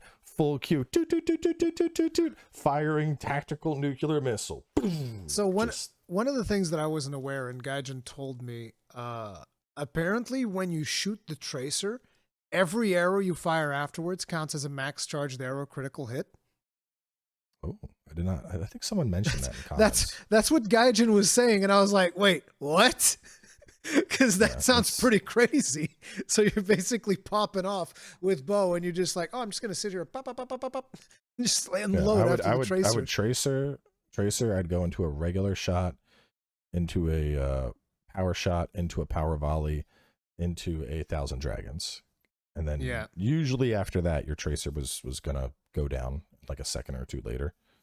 But I'm sure there's gonna be like, I don't know. It's one of those things I need to take the time to math to be like, what is the because can I squeeze in an extra shot before I go ahead and dump out the 1,000 dragons? Bow's perfect dodge feels insane. Like Oh yeah, that it's thing, super that nice. thing is crazy. I was like, man, I wish I could have Both, perfect I dodge like that. really, I really like that our arc shot actually ties into our kit as opposed to just dropping little KO balls, because that always Yeah. felt so like, I'm gonna drop my balls, and then everyone else is just like, why? You're just knocking me off the monster. And now it's like you get a solid knockdown, and then you throw that out, and then boom, boom, boom, and you have your 3 fuse arrows in, and then you line up the big shot, and then just bah, bah, bah, bah, bah, bah, bah, bah, into the free dragon piercer. Oh, it's good. It's good. It sounds pretty good. Dual Blades is the one that I don't play that much. I know that you played a ton So of it. Seems real fun. dual blades. The only thing with dual blades is it's a very simple weapon. Like once dual blades gets up and going, a lot of it is just you hitting right trigger 5 times in a row, or 4 times in a row, because you would start your demon dance, and then now you can hit right trigger, so you go demon dance, arc demon dance, demon dance, arc demon dance, demon dance. So you're switching between the stances, and one of the new things is, as you're doing that, instead of just like a 3-part demon dance, it turns into a 5-part. Technically, it's demon 1, arc demon 1, demon 2, arc demon 2, etc. But during the arc demon portions, you have a built-in you have built-in movement. So like if I start demon dance and in the first hit of it, the monster gets knocked down, when I hit right trigger to transition into the arc demon part, I can do a little dash forward to get back on the face and then continue the combo. And I can either stay there, or when I go into the 4th part of the combo, the second arc demon part, You can I can move again. reposition again. So that's really nice, because that was one of the big things that I think was kind of frustrating with dual blades, is when You'd commit start and then up you're your stuck there. yeah, you're stuck there, and like you get a big knockdown and the monster rolls, and then you're like, fuck, I'm already mid combo, I need to get back on him. Does blue demon mode change that at all? So blue demon mode gives you a It gives you an attack boost on and dodge an elemental or boost. something. Well, so yeah, once that gets up, your moveset doesn't change, but you just have innately more damage and elemental damage. Oh, okay. I think there was So when you're in blue demon mode, you're essentially the same as regular demon mode then. yeah, except just Okay. stronger. Okay. So it's gonna be something you want to maintain, obviously, because while that's you want to do you're perfect in your- dodges as much as possible. So Yeah. I get it. I had another weapon that I was going to bring up, and I forgot which one it was. It was one that you played and that I haven't played. So we talked like bowgun and heavy bowgun. We talked bow. We talked IG. We talked sword and shield and dual blades. We talked hunting horn and hammer. We talked longsword and greatsword. We talked lance. The only one left would be gun lance. No, there's one more. Oh wait, charge blade and switch. Yes, that was I was like, because I was just thinking about it earlier. What'd you think about switch axe? I think switch axe is in one of the best positions it's ever been. Feels really good to play. I like it a lot. I've seen a lot of complaints that we don't have as much Reason redirection to be an axe. on shifting. No, there's plenty of reason to be an axe now. Axe is actually very useful now. But your transformation slashes, you used to have like a lot of like lateral or forward movement with them. Mm-hmm. And I was reading comments about people don't feel that's the case anymore. I'm liking how it feels a lot. I like that it's not just, ZSD. Like if I'm fighting something and it's getting ready to run, I'm going to go for the ZSD. If instead I get a big knockdown, I'm going to go for a regular discharge into the full release. Into the it's called unbridled slash. Well, when you charge it, it becomes full release slash instead. Oh, really? Okay, I always thought it was just called unbridled slash. So unbridled, you can do unbridled out of any discharge. Somebody was saying that the command doesn't show, but you can also just do it during like different combos. I didn't get to test that. But the bigger thing is once your sword portion is amped, you can go into ZSD or full release, which is like unbridled, just charged cranked to 11. Yeah. So it's like, and the whole time you're going through this like slashing animation, it's discharging, not unlike that of a gun lance. Yeah, it's like a full burst. Yeah, it's like the switch axe is full burst. Yeah, and you also get a counter when you're in sword mode, which is not like the same counter that you had in Sunbreak, which was big explosion, tons of damage. It's more like a counter you move and you slash a little bit. It's a lot more mild, but it's very strong because you can time it to counter pretty much anything as far as I can tell. You probably can't do unblockables, but Yeah, once you get, and it can do partials, but you'll take damage. But once you time it, you're just like ching, boom, boom, and just 2 quick follow-ups, and then if you get a knockdown, you can flow right into your discharge. And But the counter felt good. When it really started flowing for me is when you start adding the unbridled slashes at the end of combos. That's when I was like, this feels good. That's when it really started clicking in. Because up until that point, it almost felt like there's something missing here, something missing there, and then the moment you're like, now you hit this thing here, boom, boom, boom, then it starts feeling good. So yeah, that one. Because I would go into a quick discharge, and then just hold back to blow the load early, and then just straight into the unbridled, and then transform. You know that you don't have to transform back into the sword. You don't have to do a quick discharge for that. You can do the same input as a Wyvern Fire, and you can just go straight into full release. Yeah, well, that's what I was saying. People were saying you can do that, but if I'm going to, I mean, if I'm doing unbridled, usually it's like right off of a stagger or when I'm finishing a combo, I might as well do the discharge. No. You're right. It's just you're saying sometimes I would do a quick discharge, and that one's not worth it. Like if you're just going like and then pull it back. Oh no. I'm talking about the. You're still mashing then. So all right. So no, I'm not mashing. So you can instantly blow the discharge if you want. Yeah. Yeah, that's what I'm saying. Is I'd go into the discharge instead of tap tap tap tap tap tap tap explode. I would thrust with the discharge, immediately hit back and circle, blow the discharge straight into unbridled. Okay. So you're getting, because the biggest, so when you're charging the discharge, the Y taps are just like 8, 8, 8, 8, 8, 8, yeah, 8, they're 8, not that and then much. Yeah, and then the explosion is the one that's doing the chunk. Like just yeah, like I thought you weren't doing the up explosion. front. I didn't. You thought I was that just part, doing the little poke. Yeah, no, I'm still poke doing and the then explosion. Yeah. I'm just not doing the tap tap taps. I'm just getting the explosion out to go into unbridled faster. Yeah, but like Switch X, I thought felt really good once I started getting into the flow of it, and it's got one of the better offset attacks. I also landed that one pretty consistently, so yeah. It had in terms of speed though, like the speedrun community, the times on it were apparently like really slow. I don't know. Again, we can't judge damage on the beta all that much. We don't have the proper skills for the weapons. There's a ton of stuff that we're missing. So yeah, no, they are, but it was still just surprising to me. It was like, so let me pull up just to while we're discussing it just briefly. Let's see, Monster Hunter Wilds. Gaijin told me like the times of the Japanese ones, but I don't know them by heart. Yeah, that's what I'm trying to find. It's on the Japanese site. I gotta find it. Talking about this with somebody.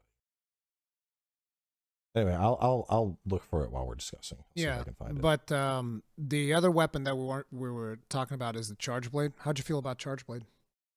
Charge Blade feels amazing. Charge Blade feels really good. Don't like that SAED seems to take more of a backseat, but I'm more of a Savage Axe fan anyway, so I don't think the SAED takes a backseat though, because you basically get more moves added to it, but you're still doing the SAED. So I don't, because I usually do a ton of SAEDs even when I was playing, and I'm still doing the SAD. It's just you have an extra move before you get there. So so I have a list. These are Raidao time attacks without the falling rocks. What do you think's the fastest? Like I said, Gaijin told me the list already, so I already knew it. It's not going to be fair. I know that Gunlance is number 4, whatever it is, and Longsword's number 3. Bow is number 1, and I forget what was number 2. Oh yeah, it was Charge Blade, right? That's why I forgot, because usually you don't see the Charge Blade that high.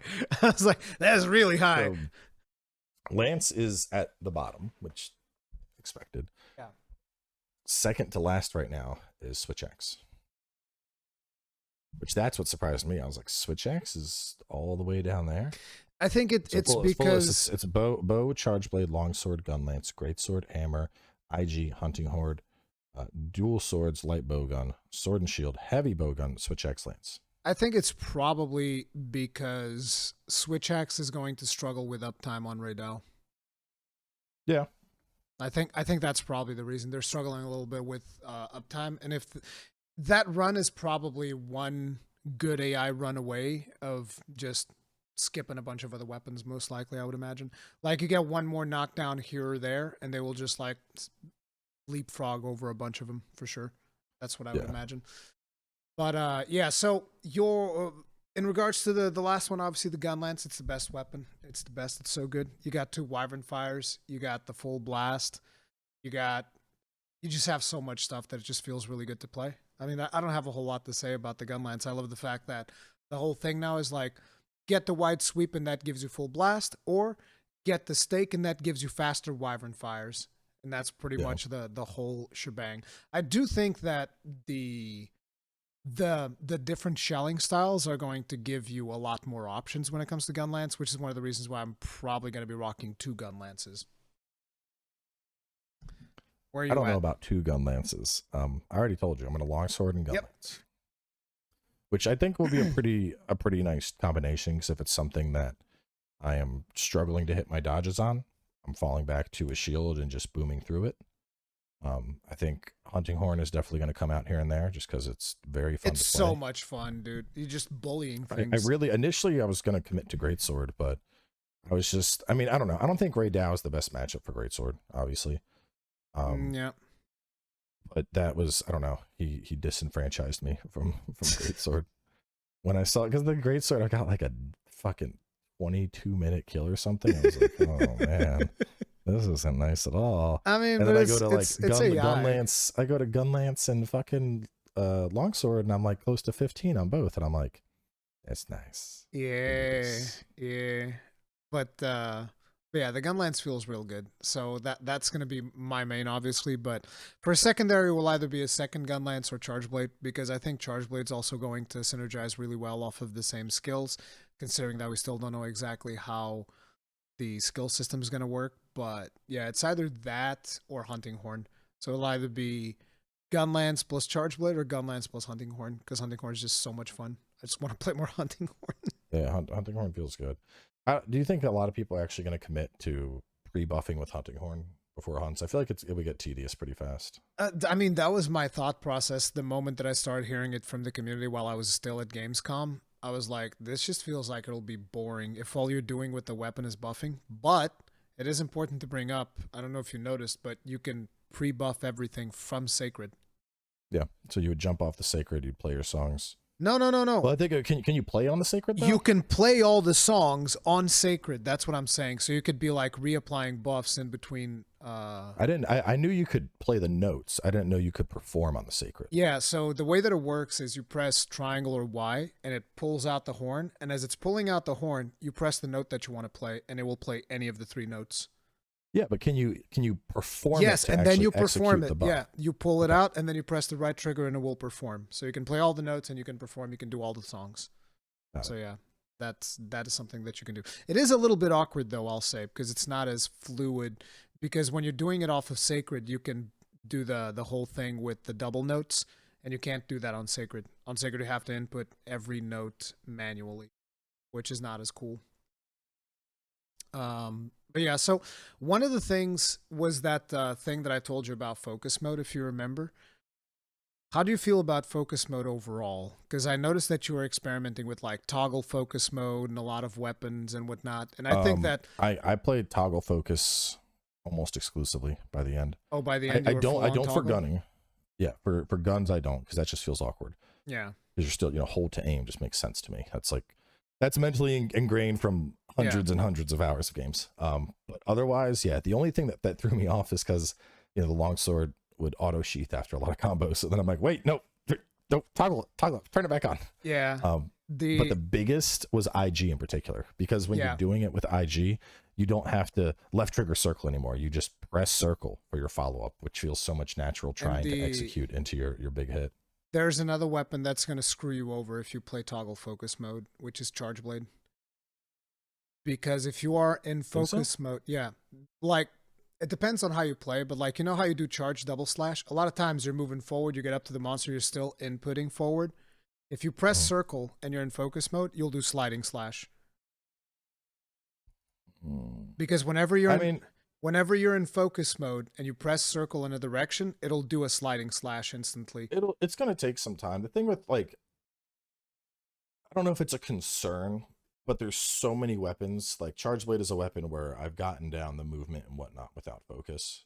Like Yeah. it's so my top weapons and my classification for this list is a weapon that I am competent enough with that I can solo Fatalis. It would be Dual Blade, Charge Blade, Insect Glaive, and Switch X. You can't Those do are it the with only- Gunlands? I'm disappointed. I've never tried, to be fair. I probably could because I'm the GOAT. But yeah, sure. but those are the four that like when I'm like, how strong am I in this weapon? My litmus test is let's solo Fatalis, because you have to have a fucking mastery of your weapon or you're just not going to beat the timer, plain and simple. So like Charge Blade is one of those weapons. Like I'm comfortable enough to execute everything without the addition of focus mode, and so it is a slight concern because focus. I don't want to say I'm it's just saying a crutch, but it feels very comfy. And my concern would be getting too used to focus mode, and then the next taking it Monster away? Hunter game, they take it away, and all of a sudden I'm like, I don't remember how to do this. Who's my focus mode? Imagine them taking away focus mode, and now you can't like aim true charge slashes anymore. Yeah. And there's a bunch of more stuff. Yeah, the next Monster Hunter will definitely be interesting to see if they follow through with focus. I mean, there mode was or not. something like I know going back to World after playing Rise, it definitely. I was instinctively I was hitting left and A to wirebug recover for like a solid 5 hours. So I mean, I'm sure I would adjust back. Yeah. But honestly, I mean, I think so. Another big thing about focus mode is from the casual fan base. One of the biggest complaints I always see with Monster Hunter is like, oh, it's so awkward, you can't aim and it's so hard. And it's like, well, no, you're just fucking bad and you're refusing to learn. Focus mode quite literally says, here you go. You can aim. You can aim your weapon where you want. Are you happy now? And yes, I'm happy now. And I mean, yeah, I like it as a vet, but like, let's be honest. I think the introduction of focus mode was largely to appeal more and tap into that non-Monster Hunter play base. It might be. My thing is, I think that there's a lot of stuff in focus mode that's still not there, which is why I made that video where I talked about, so when you're doing charges on Greatsword, you can turn the camera with the left stick. I was watching that. Oh my goodness. I did not realize that fucking keyboard and mouse just get free aim wherever the fuck They've always had it. Holy shit. Yeah, dude. Keyboard and mouse has had focus mode all along. They just aim they do what they want to do. I'm like, this it makes you the moment wild. because it's funny because I think a lot of people don't get it because they were telling me clearly it's not intended, and I was like, did you see me turn it with the mouse? And it's like, do you understand? It had me considering just swapping to mouse and keyboard and mouse. Yeah, dude. Exactly. That's the thing. I think is I always like my general rule of thumb is first person games, like RPGs that are first person, where I know I'm going to be going through menus. Skyrim, for example. Yeah, keyboard and mouse. Keyboard and mouse, all the way. No question about it. First person shooters, keyboard and mouse. Third person over the shoulder RPGs games, I tend to just go, I don't know why. Third person, I think gamepad. First person. Even for instance, Warhammer, you're like, gamepad feels better, right? It does. Yeah. It does. Yeah. Warhammer, I was doing gamepad. Dragon's Dogma, gamepad. Yep. And Monster Hunter has always been gamepad. God of War, gamepad. Souls games, gamepad. But you drop me a first person mode, like Avowed, keyboard and mouse. Yeah, but like you look at the advantages that I showed in that video, and you're like, I don't know about this, because like you can just turn on, which is interesting, because like how a lot of people initially, when people start complaining about Insect Glaive, a lot of people like, this is fine. I've begun to wonder, were these people playing with mouse and keyboard? Because anybody playing mouse and keyboard would never feel the problems that Insect Glaive has or other weapons have as well. And again, I feel like if it was just a thing about the charging weapons, I probably wouldn't have even mentioned it, because I was like, oh, it's probably just for charging weapons, makes sense. But the moment I saw it working on the lance, I was like, you put it on the lance, you got to put it everywhere else. I don't care. All the weapons got to get this feature right here. Like for instance, when I'm in the gun lance and I'm in focus mode and I'm doing full blast, I'm like, nope, I want to turn with the left stick. I don't want to have to take my finger off the trigger to do stuff. Nope. I want to turn with the left stick. I don't care. So that's one of the things that I think what I think would be the best solution is anytime you're locked in an animation. Anytime you're locked in an animation, an animation in particular that doesn't have movement attached to it. Yeah. So like I can give you over aiming. I can give you 2 examples where I wouldn't want it, and it's the sword and shield triangle attack, because sword and shield triangle actually moves you around. You can now move while you're doing it, so it doesn't make sense. And the lance triangle attack as well, because you can do the same thing. You can also move around with it. So it's like, okay, on these ones you shouldn't touch it because you can move. That's fine. But whenever you can't move, like any attack where you're rooted in place once the attack starts, you should absolutely turn the camera. I think a lot of people misunderstand because they think like I'm saying you should turn the attack, and it's like, no, you turn the camera and then the next attack follows your camera direction. That was the point. But yeah, I definitely think that should be the case. Did you play a lot of multiplayer, or did you not even try multiplayer at all? The hunts with you. Jesus. Okay. Because like I did like 2 hunts and 4 players. The funny thing is I was doing one hunt where I was like practicing shit against Chotacabra, and somebody showed up at the end. I was like, I'm jumping in, and I was just like, fuck are you? I'm going back. 1 person hunt only, nobody else. You probably had to put it to 2 people because we played together or something. I don't know. But the thing was, I did like 2 hunts at the end of my stream in the beta, because I had to end my stream early because I literally started seeing the room spinning. Like I was so tired that like I was like, I don't know, guys, I feel a little bit dizzy. I think I'm good. Like the whole room was spinning, and I was like, this is crazy. That's too much Monster Hunter. It was severe sleep deprivation at that point. But in those final hunts that I was playing with 4 players is still very much just like, we're gonna bully this monster. We're just it's straight up bully mode. With the exception of like event monsters, that's always been the case. Yeah, but I kind of wish it wasn't just bully mode when you have 4 players. I wish they could come up with some mechanic that would prevent you just, oh, I'm just gonna go in there and bully this monster. I've had a couple like distinct multiplayer moments in Monster Hunter that come to memory that just soured playing with randoms for me. The first was, it was like day 1 of Monster Hunter World, and I had open mic on. Like I got into the lobby. Jim Bob, whatever, joins in. I'm like, hey, what's going on, man? I'm pretty excited for this. You want to hunt? I was like, hey, and I'm like, no, Mike, off. I'm out. Immediately left the lobby. Was like, nope, not doing that. No, that's and then fast forward to the end of World. I'm like, well, let's try it. I'm hunting Teostra. I'm like, here we go. Let's go into this hunt. Go in, sign up the quest. Motherfucker joins my hunt. I'm looking at his gear and I'm like, what is that? I go in to inspect. This motherfucker brought a fire bow. A fire bow. Listen, he was a Teostra hunt. Listen, he was doing his best. Okay. My man was doing his best. I sat Why there. Are you so elitist? Disbelief. You're such an elitist. In disbelief. Why wouldn't you like bring 2 minutes? I was so confused. I was at the camp and I was like, he's obviously he's gonna swap. He's about to switch it out. He's gonna swap it out. Yeah, he's whatever. And then I'm like, I get ready to head out, and he heads out with me, and I'm like fighting Teostra, and he like changes zones, and I check, and nope, he's still using his fire bow, and I'm like. Okay. And that was it, man. Like I like, so when I get to the end of Monster Hunter, I liked doing community hunts, like SOS requests. Yeah, like I like jumping in and like helping people out.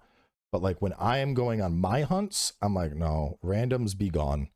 I don't need fucking Firebow McGee and Coffin the Mic Man joining my party mid hunt. Like, no, you're a liability. People on stream, like, Ham, people that are regulars in chat that want to join in, that I know what they're doing. Yeah, you can come along. We actually had one of my favorite moments. We were hunting. I think Mad Ham. You ever seen him in your chat? I think he's like a Europe guy, but So we go on a anomaly Roggy, Oh God. and he gets carded by the Roggy. And it's like it's still a theme. And Oh no. anytime he shows up to hunt, I'm like, uh-oh, somebody's about to get Roggied. Like, you're never living down that allegation, bro. Jesus Christ, that is evil. Carded by the Roggy Lamau. Why you gotta be so evil? Jeez. It was so funny because I remember it too. He got like hit by something and he was low. He tried to get up, he got hit again, and then he was stunned, and then he caught like a poison blast to the face. And I was like, I'm just sitting there like, it's like, if you want to make the Rurikhan hat, you got to brave against the Roggy, man. It is what it is. You got to beat the Roggy, bro.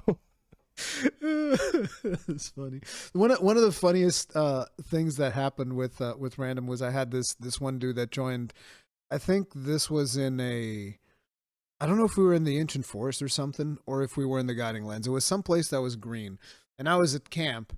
And somebody asked, "Hey, Rurikhan, can you check my gear?" And I was like, "Yeah, sure." So I go and inspect him, and he had a hammer, and then he had like level 3 razor sharp, and then maximum handicraft, and then Really did not want to sharpen it. and then like the polish deco. It's like he had all the sharpness skills, but the funny thing is, I think his hammer was already capped on sharpness. It's one of those that comes capped. And I was like, "Damn, that's the sharpest hammer I've ever seen." But he knew how to play. It was fine.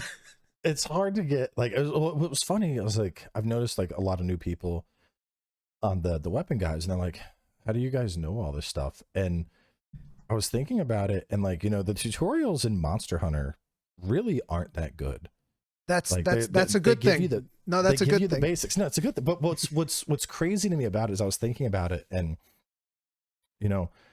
knowledge in Monster Hunter games of like, oh no, this is how you are supposed to do this weapon, or this is, or dual blades. Yeah, they're very strong as elemental weapons. Like, it's like fucking folklore.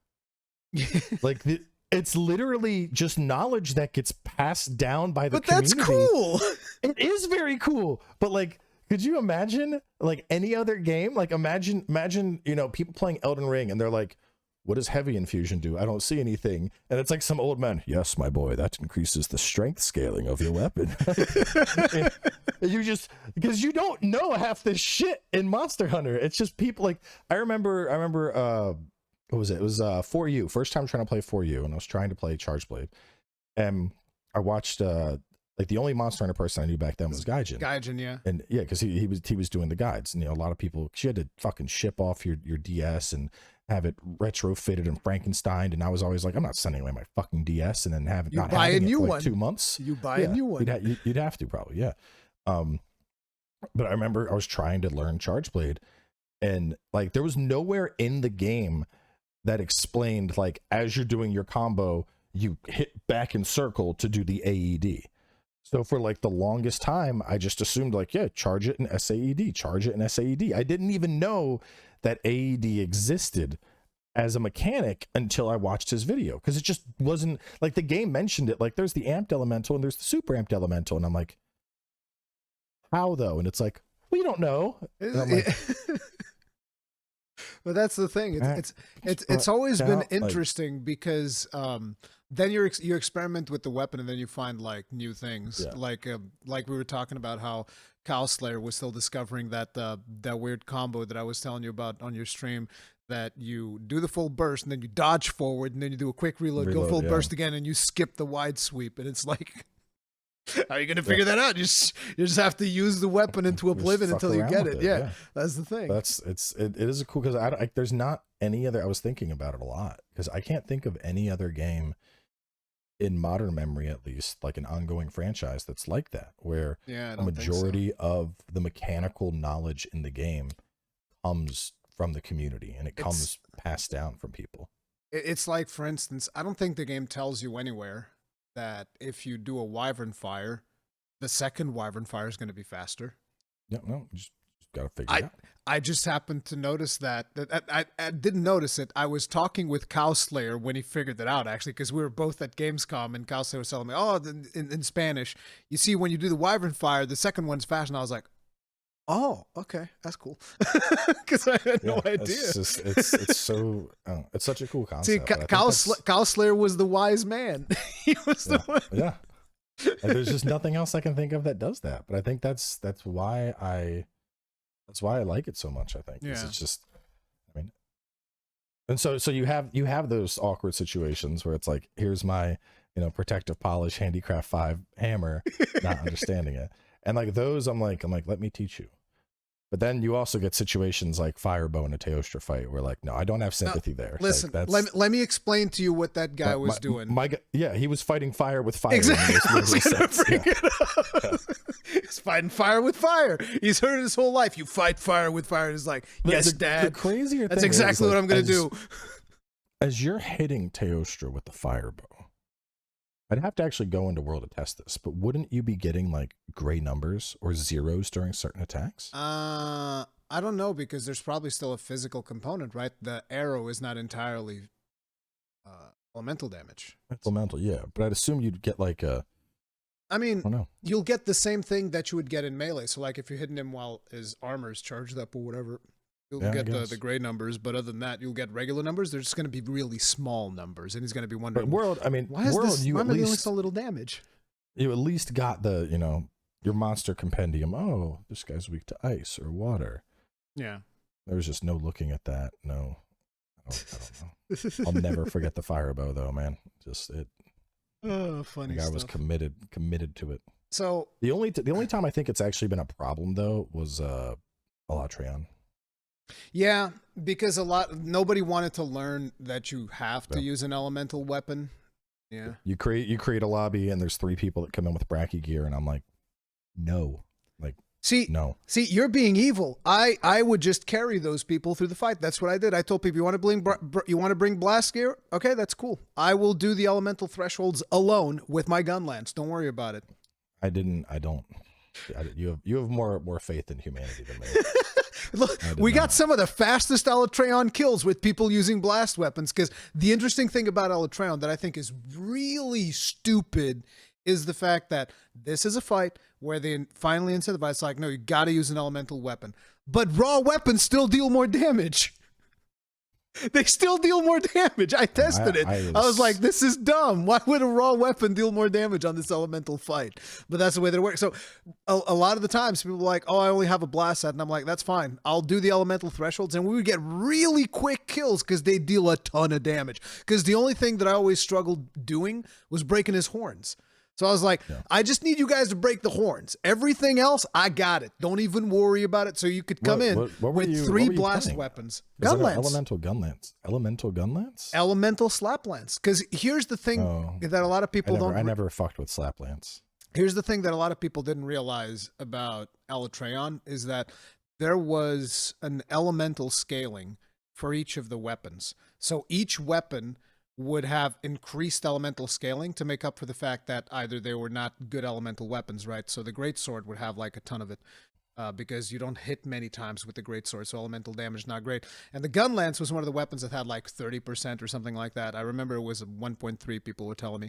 And that meant that with the gun lance, if I was doing poking attacks, the elemental damage for his threshold was insane. So I could just go up to him and go like, poke, poke, poke, poke, poke, poke, or poke, poke, poke, shell, poke, poke, poke, shell, poke, poke, and just like repeat that, and I would just like trigger thresholds. Yeah. Greatsword was doing it. Because I always did either, I did dual blades a couple times, but I was going to my go-tos. So dual blade, IG, Swax. Yeah. Charge blade was pumping, dude. SAED elemental charge blade was like, boom, here is your threshold, sir. Yeah. But I can't wait to see what kind of fucking ridiculous elemental damage we get in Wilds. It's gonna be interesting to see what they do with the elemental stuff for sure. But with weapons now have skills on them.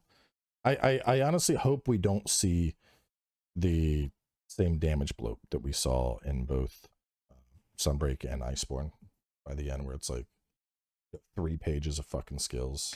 You don't mean damage bloat, you mean skill bloat. And yes, I agree. Skill bloat, yeah.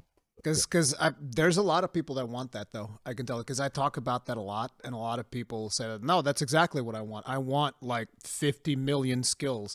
And it's just like, I feel the main reason why I say that I think that's a bad thing is because what ends up happening is everybody just goes and grabs attack up, critical eye up, every single every build is going to have Wex, crit eye, attack. And at that point, boost, peak performance, agitator, which at that point there's no point in having all those fucking skills. Just give them baseline. If everybody has them, then they're pointless. Yeah, make a baseline. Yeah, just make a baseline, and then people can actually make interesting builds. Which is why I think less skills is a better thing. But a lot of people are like, no, I want to have 50 different pages of skills. It's like, all right, these are probably people that play Diablo 4 or something like that. A lot more towards utility builds. Like I want my plugs, my stun resist, my evade extender. Divine Blessing has grown on me a lot. I love Divine Blessing. I still can't get over the fact, like, I'm not sure if you're aware of this, but you know who Hey Jay is? Okay, so Hey Jay is a guy who made a video where he said, like, I don't like Monster Hunter, something like that. For Monster Hunter Rise. That was his introduction to the Monster Hunter community. So you'd imagine people would go there and bash him, but no, people would like, you don't get it. Let us teach you. That was the overall the reaction that he got from the community. And so he became a mega fan of the series, and now he's been playing all of the games. When he got to Fatalis, his first Fatalis kill was with Divine Blessing, and a bunch of people went after him. It's like, it doesn't count. You killed it with Divine Blessing. Doesn't count. And so he went, and eventually later he went and he killed it without it because he was, he felt pressure to do it. But I was like, that is the dumbest thing. I'd go back in there with Divine Blessing secret just to piss those people off. You're crazy. Divine Blessing doesn't count. What? Those are the, your kill doesn't count because you used XYZ build. Yeah, people. You remember the whole thing about you can't use spirits, and I didn't use spirits in my run, but I didn't use it on purpose. You remember the talk we had? I remember. I still remember the clip. I was like, I'm gonna summon a spirit and double team your mom with it. I'll use that fucking spirit all day. No, but it was funny because I didn't use the spirits, and then I go and I fight him, and then people are like, doesn't count. You use the great shield. And I was like, what the fuck? It's always and then I go goalpost moving with this. And then I go with the hammer and I use Lion's Claw and I just beat the shit out of him with like doesn't count. Yeah, you used Lion's Claw, bro. Yeah. And I was like, what the fuck? It's never gonna count unless you're in there with a broken sword. Like, what the hell? It's so broken dumb. Sword, blind-handed, tap dancing, playing on a DDR pad. You had your eyes open.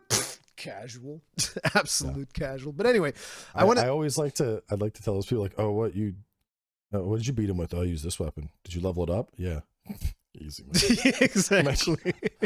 Imagine upgrading your flasks or your weapon to your what a fucking casual. But I wanted to ask you about this other game that I played a little bit of this week, this very controversial game. How are you liking Dragon Age The Veilguard? I am actually liking it a lot. Liking it a lot. So all right. So the start is very slow and it feels very on the rails. Like the first 5 hours, because it's introducing you to a couple of the characters. You go to a few of the zones, and you're kind of like the first couple of hours. I'd say, let me see what episode. I want to tell you what. Did you finish it yet? Like, oh, this is good. No, I am over 20 hours in though. Okay. That 20 hours in was when Skill Up turned down the difficulty because he was sick of the game. So, all right, episode 7 was where I hit the crossroads. That's 3 hours, not 5. But after about 3 hours, because you go through the opening zones, and you're like, this is like really on the rails. So wait, doesn't feel that much like. So wait a minute. That's immediately after you pick up the artifact that they drop or something, because I think I did that. Right? Yeah. Yeah. Okay. Yeah. That's exactly where I'm at.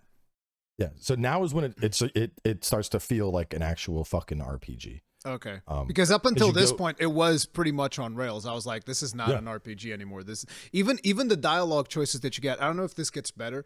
Like, I have so many questions to make. So wait, let me just. I know. I saw it because you pick the sarcastic choice, and it's just like it's nothing sarcastic. No, it's not even sarcastic. He's just being dead serious, like all of the time. I wonder if it's the voices or the race or some combination. I Because don't- my guy, I made a Kunari, and I took the you made sarcastic- handsome Squidward. basically, yeah.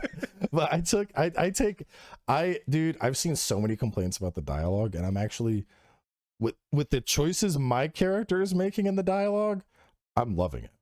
Okay. Like the shit my guy says, I have been like just cracking, because he says the same type of shit I would all the time. Like Okay. we wonder like we're gonna have to go into the tunnels, and he's like, oh yeah, Darkspawn, lovely. Let's make it a date. And I'm just like, yeah. That's what I would probably say. So wait, I want to start from the beginning. First thing, All right, character all right. creator. How'd you like that? Pretty in depth. I know a lot of people want the more ruggedized Kunari. I think my Kunari looks pretty cool. I like how he looks, but I didn't bother messing with anything else because I knew I was gonna make a Kunari warrior. So I was just like, Yeah. the hardest thing was the choice between the hair and beard, but I think he turned out pretty well. So I'm trying to make a dwarf. Okay.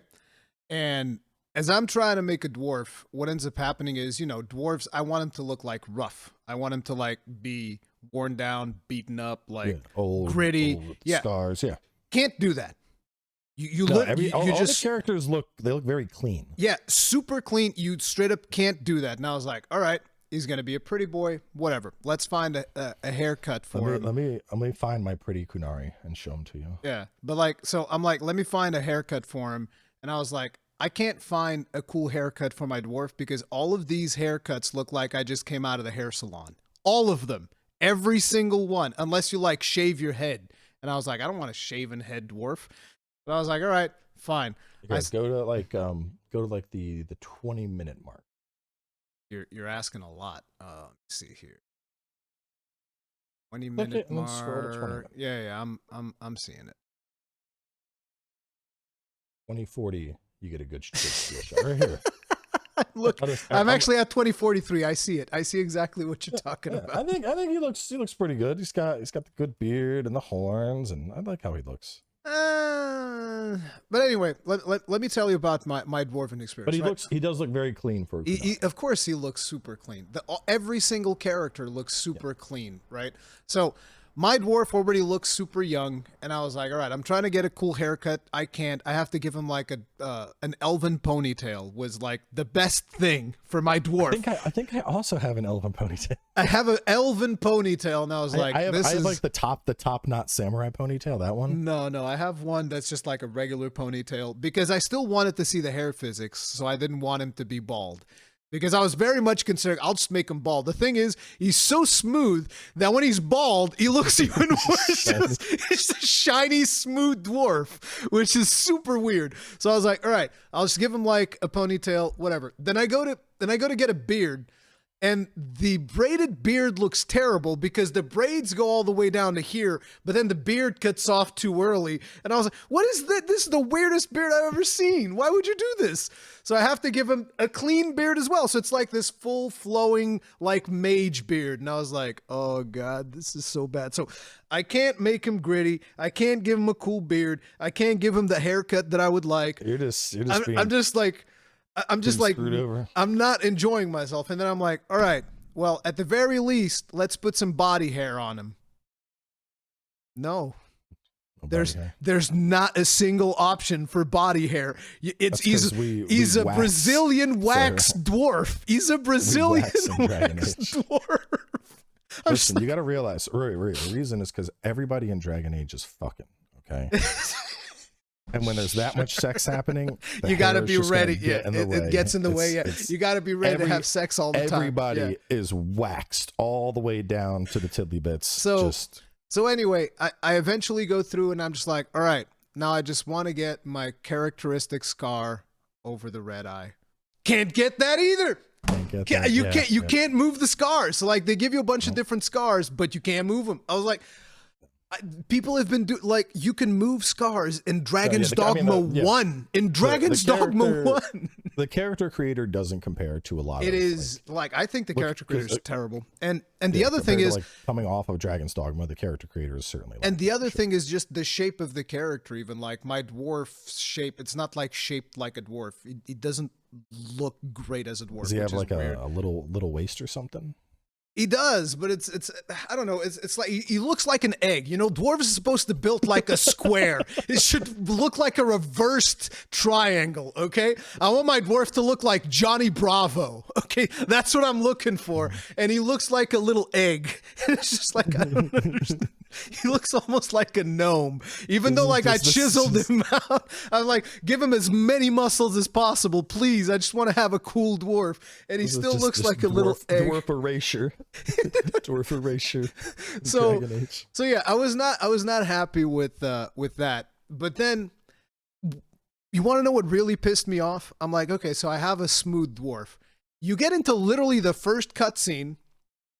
Varric has like a V-neck, and he's got like Wolverine hair in his chest, and I was like, "What do you mean?" And then I look at Varric's haircut, and I was like, "He's got a cool haircut. I want Varric's haircut." It's like, what the hell?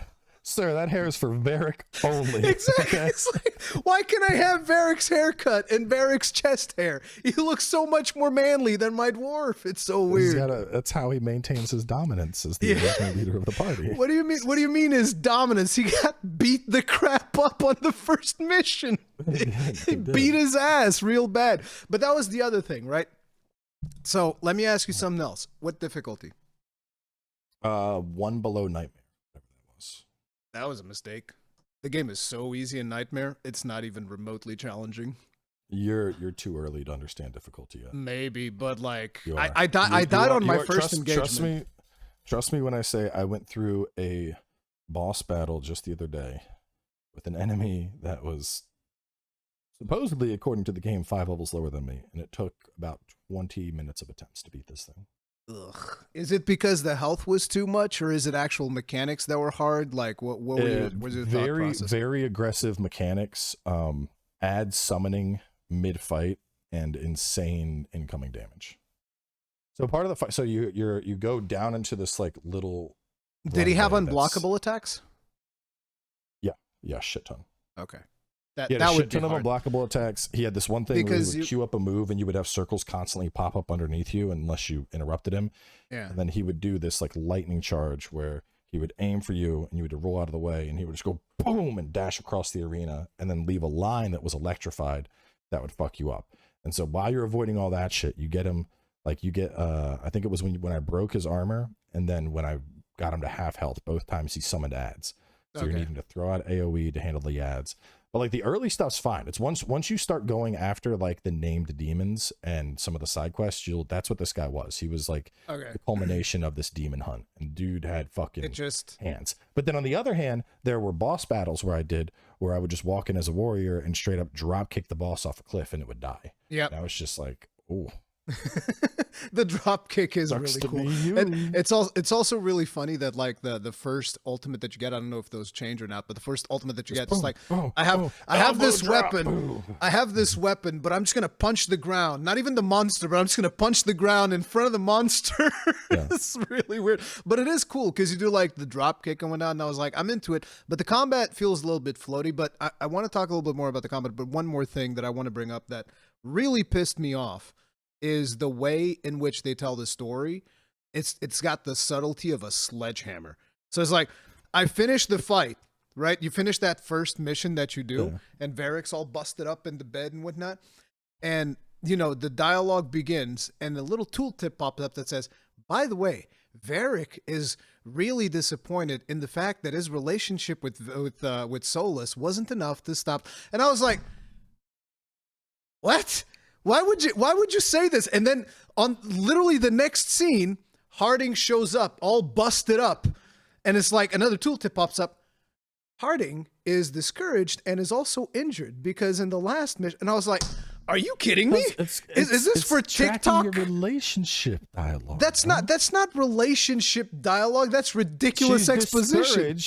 She's discouraged and she needs you to cheer her up or you're not getting any Dwarfussy, okay?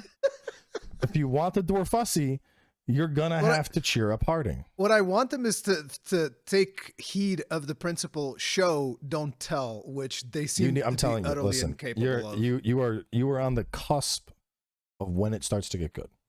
Because once you hit the crossroads, then you start going around and finding the portals to go to different zones. And then you go to a zone, you do like a little introduction mission there, and then it's like, there's a bunch of treasures and cool shit hidden around. Would you like to go find those? And you're like, yes, I fucking would.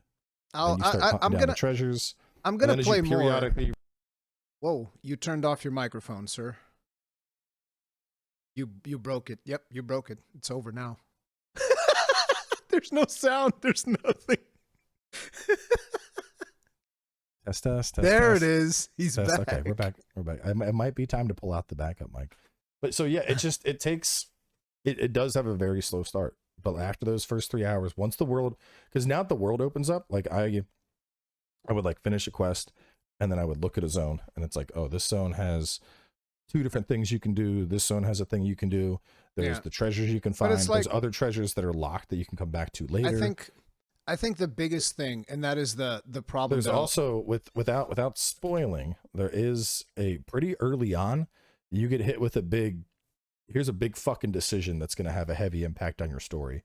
Okay. And you're just like, oh no.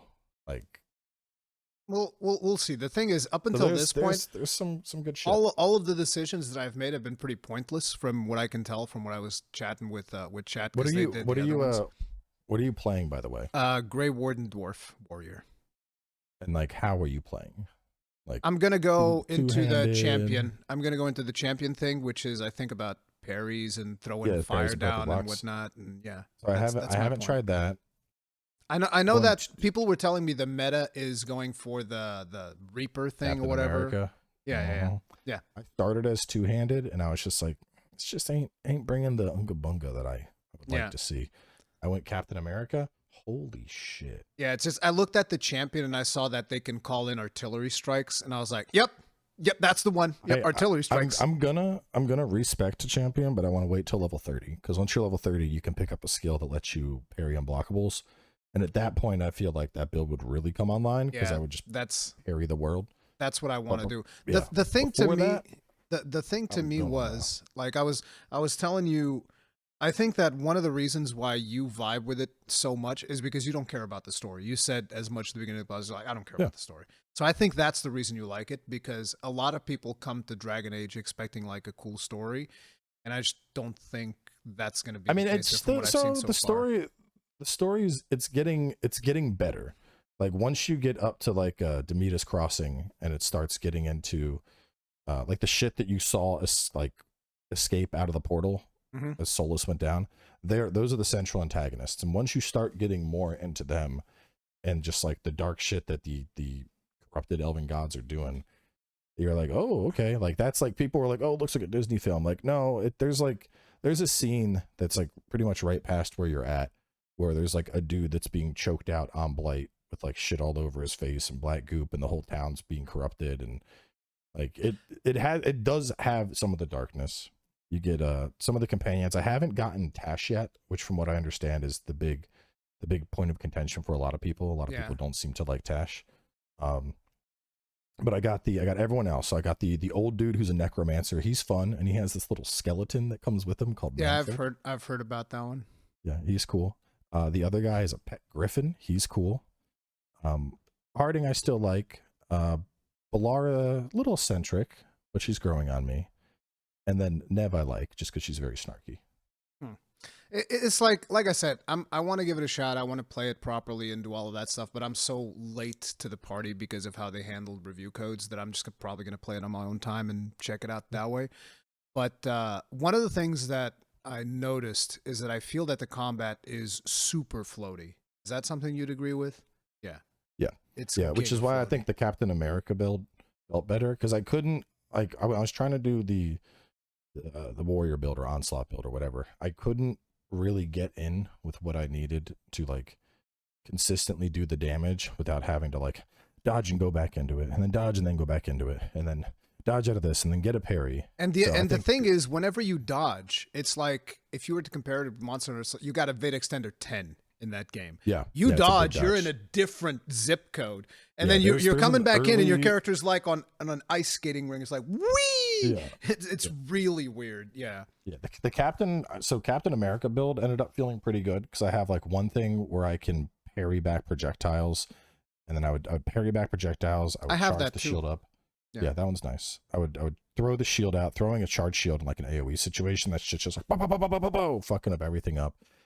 And then so the nice thing is once you start getting like multi shield bounces and the follow ups, I just keep hitting triangle, and so my guy is advancing with shield slams, but those shield slams are also simultaneously sending out my shield to hit other shit. So I'll like get up on top of something and I'm bashing its face in with the shield while sending out the flying discus shield to hit shit. And then usually I'll charge the final shield hit that always leads to a knockdown. And then from there I do like a jumping shield slam on it. Like the sword and shield gameplay actually I think it feels better than the two-handed gameplay. Yeah, that's what I rare. want to do anyway, so that's fine. Yeah, I prefer sword and shield. generally always go Unga Bunga. I am really liking the sword and shield gameplay. Once you, because honestly, the start of the game, it feels extra floaty and you don't have the abilities. Once you start picking up your abilities, and not just like new, like on-use abilities, but your different passives. Like there's a lot of different passives. Like my shield will multi-bounce on enemies and generate a fuck ton of rage. And then it can also take that rage and convert it, or I can just like store that on up. I can go into fights with rage already. So I'm throwing out like necrotic on people. Like I'm starting to transition into a full necrotic build. Like I'll do like a necrotic tornado, group up 4 people, throw out a charge shield, fucking shred up all of them, go into a detonation, jump up, do a forced critical shield bash into the face, you know, see a different guy, do a charge shield, knock him off the ledge into the water or whatever. So you're at the point where it pops off, whether it's, you know, on your own or on stream. Obviously that's comes down to whatever, but I think within like the next 5 hours you're gonna be like, okay, it's clicking. We'll see, because I'm also I'm very curious about the difficulty because of the fact that like I went into Nightmare and I died in the first combat encounter because I had no idea what I was doing, and they just start you off hitting hard because obviously you're a Nightmare. But then, you know, once I start understanding how the combat works, I haven't died since, and I've been murdering everything like super easy, and I'm just like, this is the weird. The big difficulty jump for me. So pretty early on, you have like a dragon fight. That one was fairly difficult, and then once you start doing like side quests that have named demons, where you have to get through like the blight bar. There's like a blight bar you have to get through. And then you're working through its health. It's just, but it doesn't. You need the thing with the blight bar is like barriers. As Captain America build, barriers fall instantly. I mean, yeah, that's the same thing that we had in like Anthem and Andromeda. You're gonna have certain things that are gonna be better at breaking certain barriers, and that's the reason why you got primers blight, and detonators and doing all of that stuff. Yeah, blight in particular, you need to use just like charged attacks to get through it, really. But this thing is usually shitting out AOE, so that's where like once you start getting to the demons, that's where you're like, okay, I need to come back later. My concern is going to be whether or not because that's what I've heard from people that played the game more, is that it's mostly about a numbers game more so than like mechanics. As in, okay, this boss just has bloated HP and does bloated damage, and that's it. I mean, partially, but like, so that demon that I was stuck on for a hot minute, eventually I was like, all right, I'm not going to beat this with my setup. And I pulled in the Grey Warden dude into my party who was fire damage, and fire was that guy's weakness. Okay, so you just match it up. Yeah. Yeah, okay. That was the deciding factor in the fight. And throughout the towns, like anytime you see one of those fast travels, you can just freely swap your party from there. Yeah. It does seem like it basically became much more of an action game than necessarily like it's absolutely it's an action game. I don't now. It doesn't feel like traditional Dragon Age. Once the gameplay gets flowing, I would describe it as like floatier God of War, maybe. Yeah. But I like that combat, so I'm fine with it. And, it's like the combat itself was not my biggest complaint. I just thought it was one of the things that I found weird was you have infinite block so long as it's not an unblockable. You can hold up your shield forever, and your companions are invincible. So if you just dodge out unblockables, you'll kill anything, I guess, so long as you have the right companions with you, and everything else.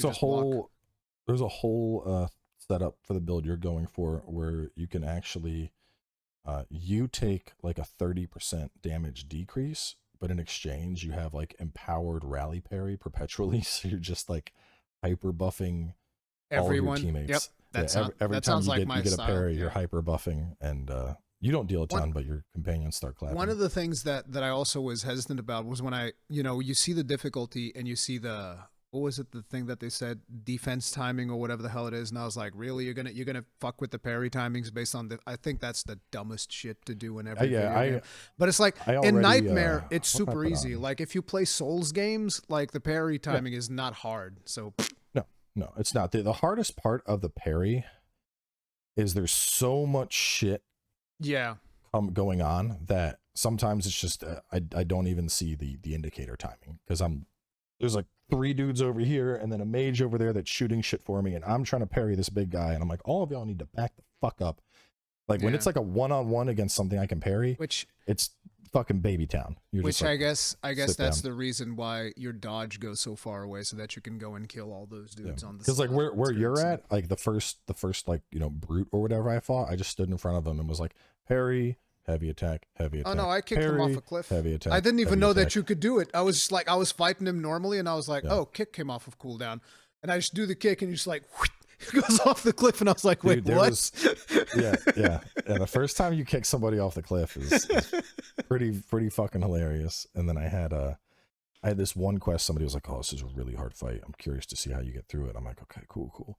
And I get in there, and you're like fighting this dude, and he's summoning up demons, and he was like just kind of near a ledge. I pop my ultimate, elbow drop. I didn't realize the elbow drop had as much knockback as it did. This boss was like, yeah, and he was like almost full health, and they were like, we caught him. I'm like, yeah, we did. Fucking idiot. He yeeted his ass off a cliff. Oh man. Yeah, I'm curious to see more of it. Yeah. I'm probably curious. We'll see. I'll probably make it just like a solo play game after the playthrough, just to try a different class. But yeah, it's grown on me. But the start of it is not the strongest, because the on the rails feeling feels very off. But once it starts, like once you start getting to where you're just like you have all your zones and you're doing side quests and free, like I have one quest right now where I'm trying to free this demon, and so I'm going from like zone to zone to fight different demons that are part of like the key to unlock this thing. And so like hunting them down and exploring, and then like seeing treasures that I can figure out different puzzles to get the treasures, like that's giving me Dragon's Dogma vibes, like exploring the caves and looking for new shit. So that's where the game starts, you know, peaking for me. But yeah, the on the rails part, that part was not strong. I felt that one of the reasons the game feels like that is also because initially this was developed as a like 3 to 4 player co-op type of game. And so they just kind of like reuse that type of gameplay, which is why, if you notice in the beginning, you got like corridor into arena, and then you fight, and then it's another corridor into an arena, and then there's an event, and then, you know, you have very multiplayer-like objectives. Well, the thing is, even on the rails mission, like, I just ignore it. I'll just run around and explore every part of the city I can. Yeah. But I got I'm down to 4 minutes, so it's closing thought. Yeah. I mean, I was gonna wrap it up anyways, because I also got to go pick up my kid. But Daddy's gonna be late. We're talking Monster Hunter and Dragon Age. Yeah, exactly. But yeah, what are you working on now on your channel? You're working through Dragon Age, and what else? Dragon Age. Just wrapping up the Blasphemous 2 DLC, which is trying. It's hard. It's hard. He's struggling. They ramped the platforming up a ton, which is my least favorite aspect of Metroidvanias. And the next big thing is Stalker 2. We got that coming up real soon. So that's probably going to be a big stream focus. From what I've seen, I feel like that would be a good game to just kind of chill out and vibe stream. out. Yeah, chill out and stream the whole thing. So that's going to be what you guys can expect on Cowboy's channel. There's going to be links in the description down below. That is going to be it from us for now. Thank you all very much for watching. We'll see you guys in the next one. Stay strong. Stay safe. Peace out.